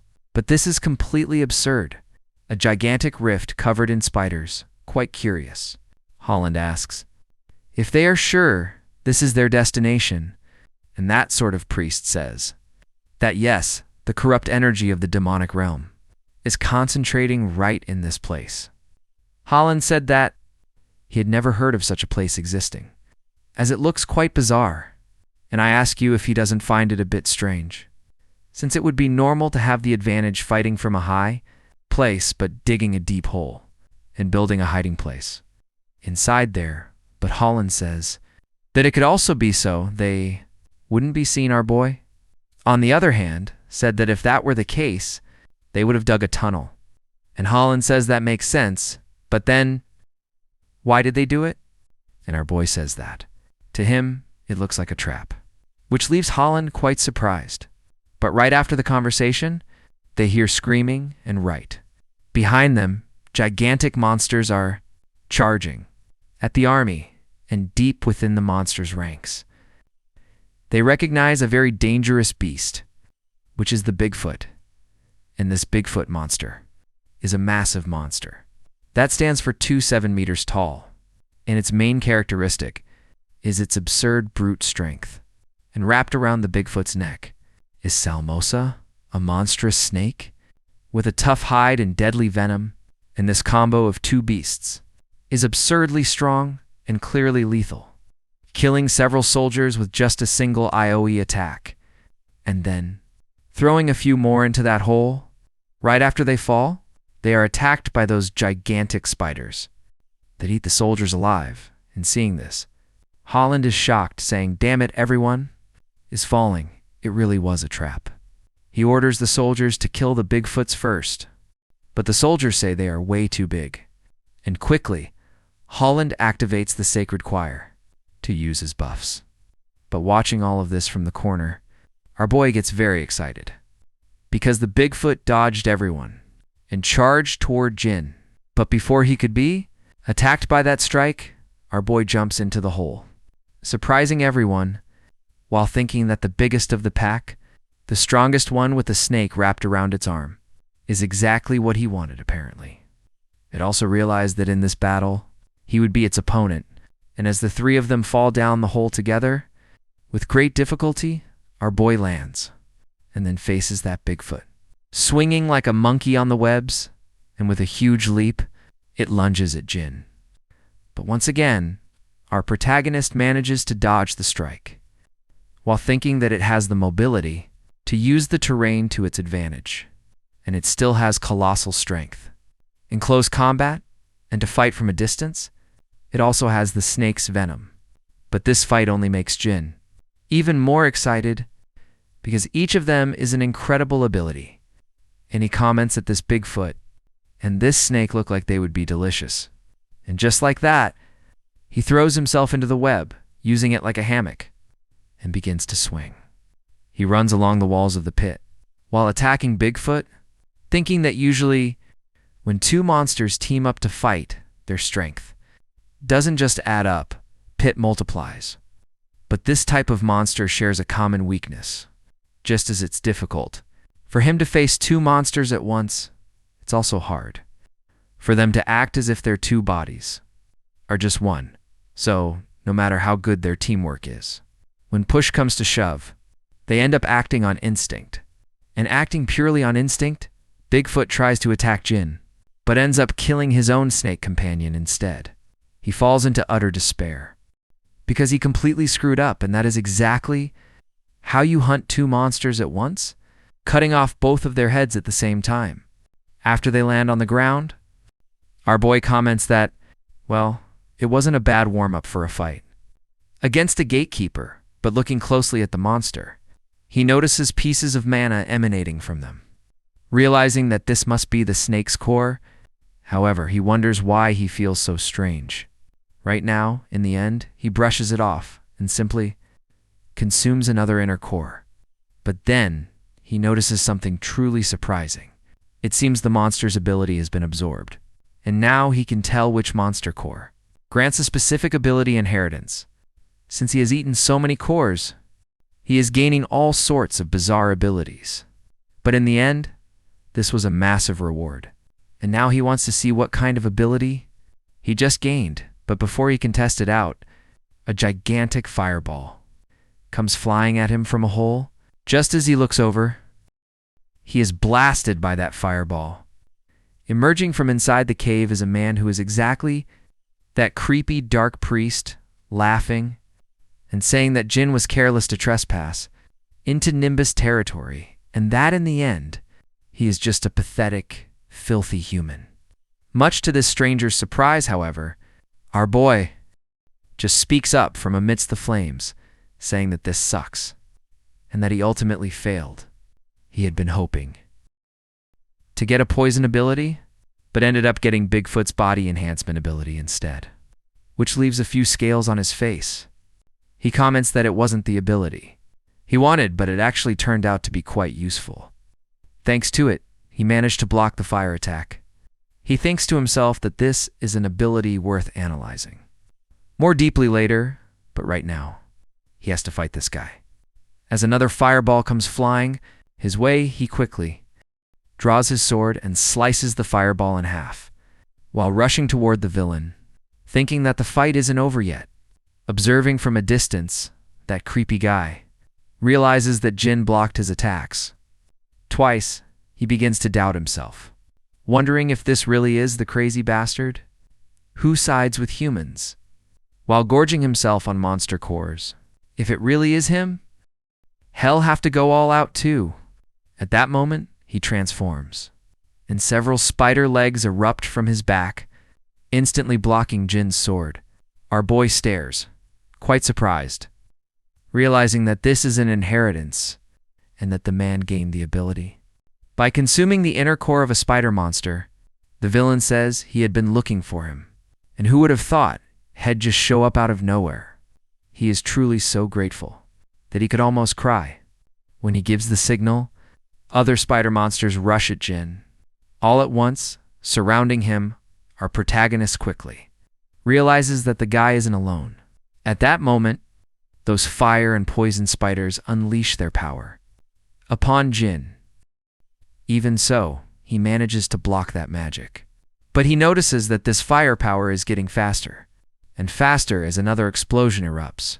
Those fire and poison spiders unleash their power right at Jin, but he still manages to block that magic. However, he notices that this firepower is getting faster, and another explosion occurs that even reaches the surface, which leaves Holland quite surprised, realizing that Jin might be in danger, but back to the fight, completely charred.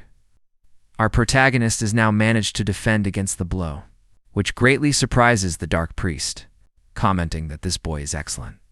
To think someone could withstand a direct hit like that, but no. It would be an exaggeration to call him human. But as for Jin, he knows that the combination of poisonous gas and fire created a much stronger explosion, and he thinks that this is too much, even with stone skin. And as for this Dark Priest, as expected, he must not underestimate him anymore. But before he could think of anything else, the priest charges at him again. But Jin manages to dodge the blow. While this psychopath is very excited, he says that now he wants to see how you deal with close combat, and Jin is having more and more difficulty blocking the blows and alternatively using mana arts in the fight, blocking and striking the legs of this Spider-Man, but unfortunately, he was caught by surprise by a fireball coming from behind him, which blasts Jin again, and very pissed off, he thinks this is bullshit. He doesn't know whether he should deal with him or with the spiders first, but he knows it won't be easy because of that Dark Priest, and he thinks that his internal organs are severely damaged by the fire, and his regeneration abilities and stone skin are at their limit, and he can't take any more. But to Jin's surprise, the Dark Priest charges at him once again, while our boy realizes that now this is all he can do.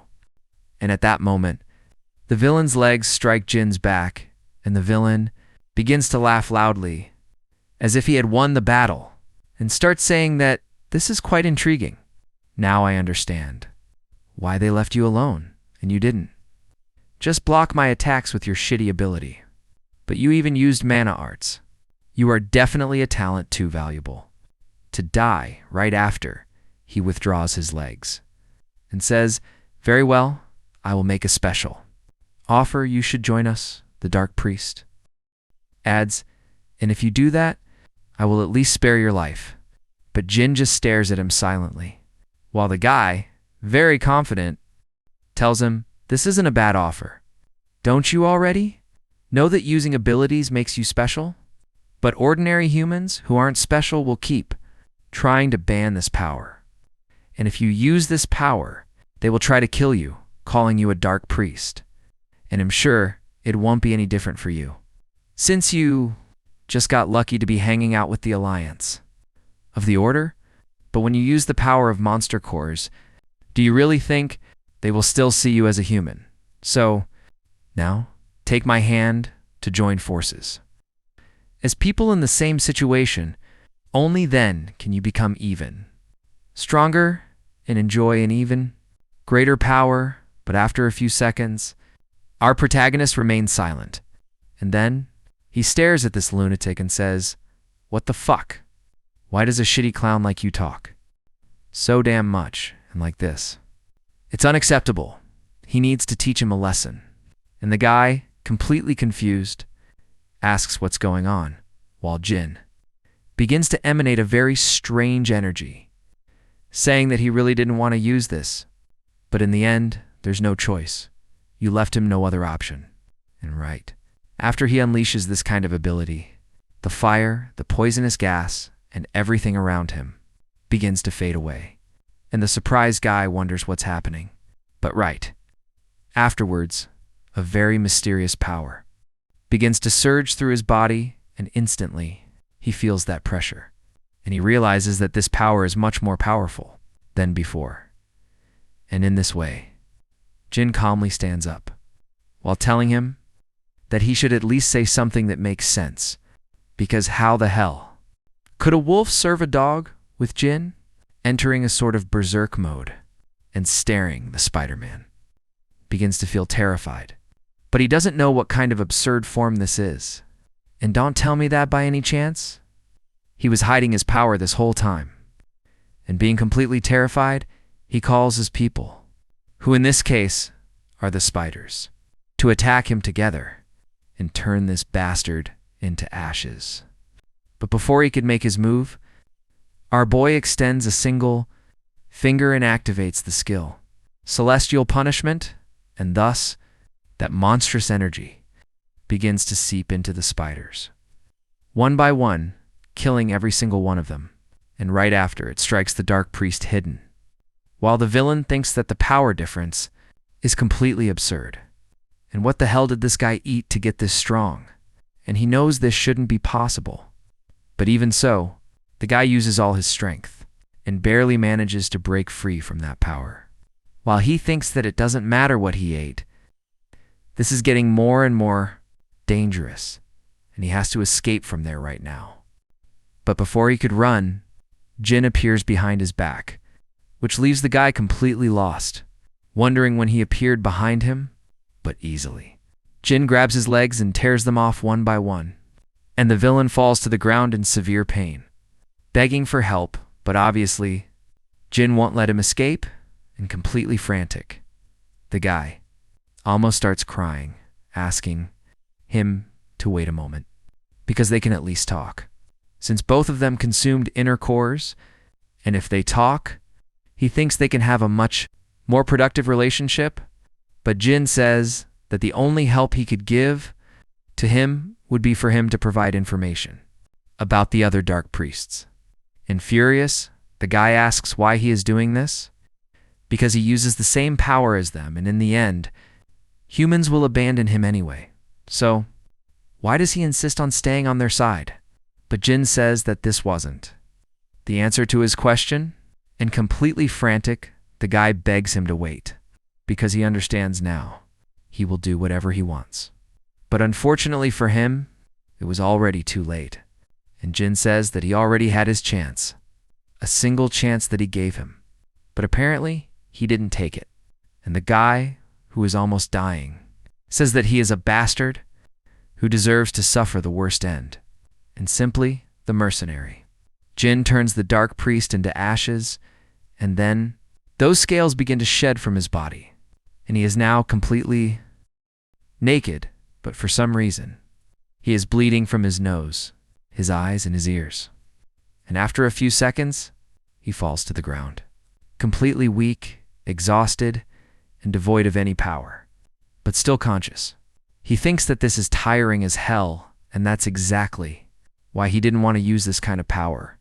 And just by using it for a moment, his body ended up in this state, but he realizes that this is a bad time because his eyes are closing, and he knows he can't fall asleep in the middle of the battlefield. But at that moment, some ropes drop down, and from the ropes, Holland and other soldiers appear. And Holland comes running toward him, shouting for Jin. And when he thinks that, thankfully in the end, everything turned out fine. But after Holland calms down a bit, he starts looking around the area and wonders what the hell Jin did there and what kind of battle they fought. But now, sometime later, in the third pioneer city, inside a room that looked luxurious, our protagonist opened his eyes. And as he stood up, he wondered if he had really survived that fight. But shortly after, the door is opened by a maid, who, in shock, starts running away, shouting that the mercenary has just woken up. And after a few minutes, Holland appears, very worried about Jin, while our boy, feeling lost, asks what is going on, and Holland tells him that he was unconscious for about 3 whole days, and so he thinks that even with his regeneration, he was out cold for 3 days, which is an incredibly absurd risk. Curious, he asks if the expedition is over, and Holland says yes, and that most of the rift cores in the region have been eliminated. Fortunately, they didn't have many casualties, and very happily, he thanks Jin for everything he did for them, while our protagonist, satisfied, says that he expects a very fat and generous reward, while thinking that he never gets tired of this feeling of being recognized, no matter how many times it happens. But at that moment, another guy enters the room, greeting everyone and stating that they are from the Alliance of the Order. They would like his testimony about the expedition, and he asks very seriously what kind of enemy the mercenary faced and how the battle went, wanting it as detailed as possible. But Jin asks why that is necessary, and the guy says they need to keep a record of everything. But the battlefield was completely destroyed, to the point where it's hard to believe it was a fight between humans and demonic beasts, and Jin realizes that they are still suspicious of him. Feeling a bit uncomfortable, he asks what the problem is, as he doesn't want to complicate things like this, but in his head, he knows this sucks and wonders what kind of lie he can make up now, because otherwise, he's screwed. But at that moment, who should appear but Elder Bo, saying that he will handle this. The guy immediately recognizes the Elder and asks what he means by handling it. The Elder asks if, by any chance, he didn't make himself clear enough, and immediately begins to unleash his aura, ordering them to leave, which terrifies that guy, who says he understands right away, and simply leaves the room then. After a few minutes, now alone, our boy thanks Elder Bo, since he was worried about being misunderstood, while he was still groggy, and he realizes that, apparently, this old man has been very interested in him since the beginning. Elder Bo, on the other hand, only asks him not to worry about anything, because he decided to believe in him no matter what his form is. Confused, Jin asks what he means by form, but at that moment, Elder Bo takes something out of his clothes and shows it to Jin, leaving him completely shocked, as he instantly recognizes it as an inner core. And the Elder says that it was found on the body of the Dark Priest that he killed, and tells Jin that he hid it in secret, because he had a feeling Jin would want it. Handing over the inner core to Jin without further ado, what skill will he gain from this inner core? Find out in the next part of the video. And guys, if you enjoyed this work and want the next part, let's get 5,000 likes for this video. And of course, don't forget to share this video, which helps me a lot. So, that's all for now, everyone. I'm signing off. and I'll see you in the next video.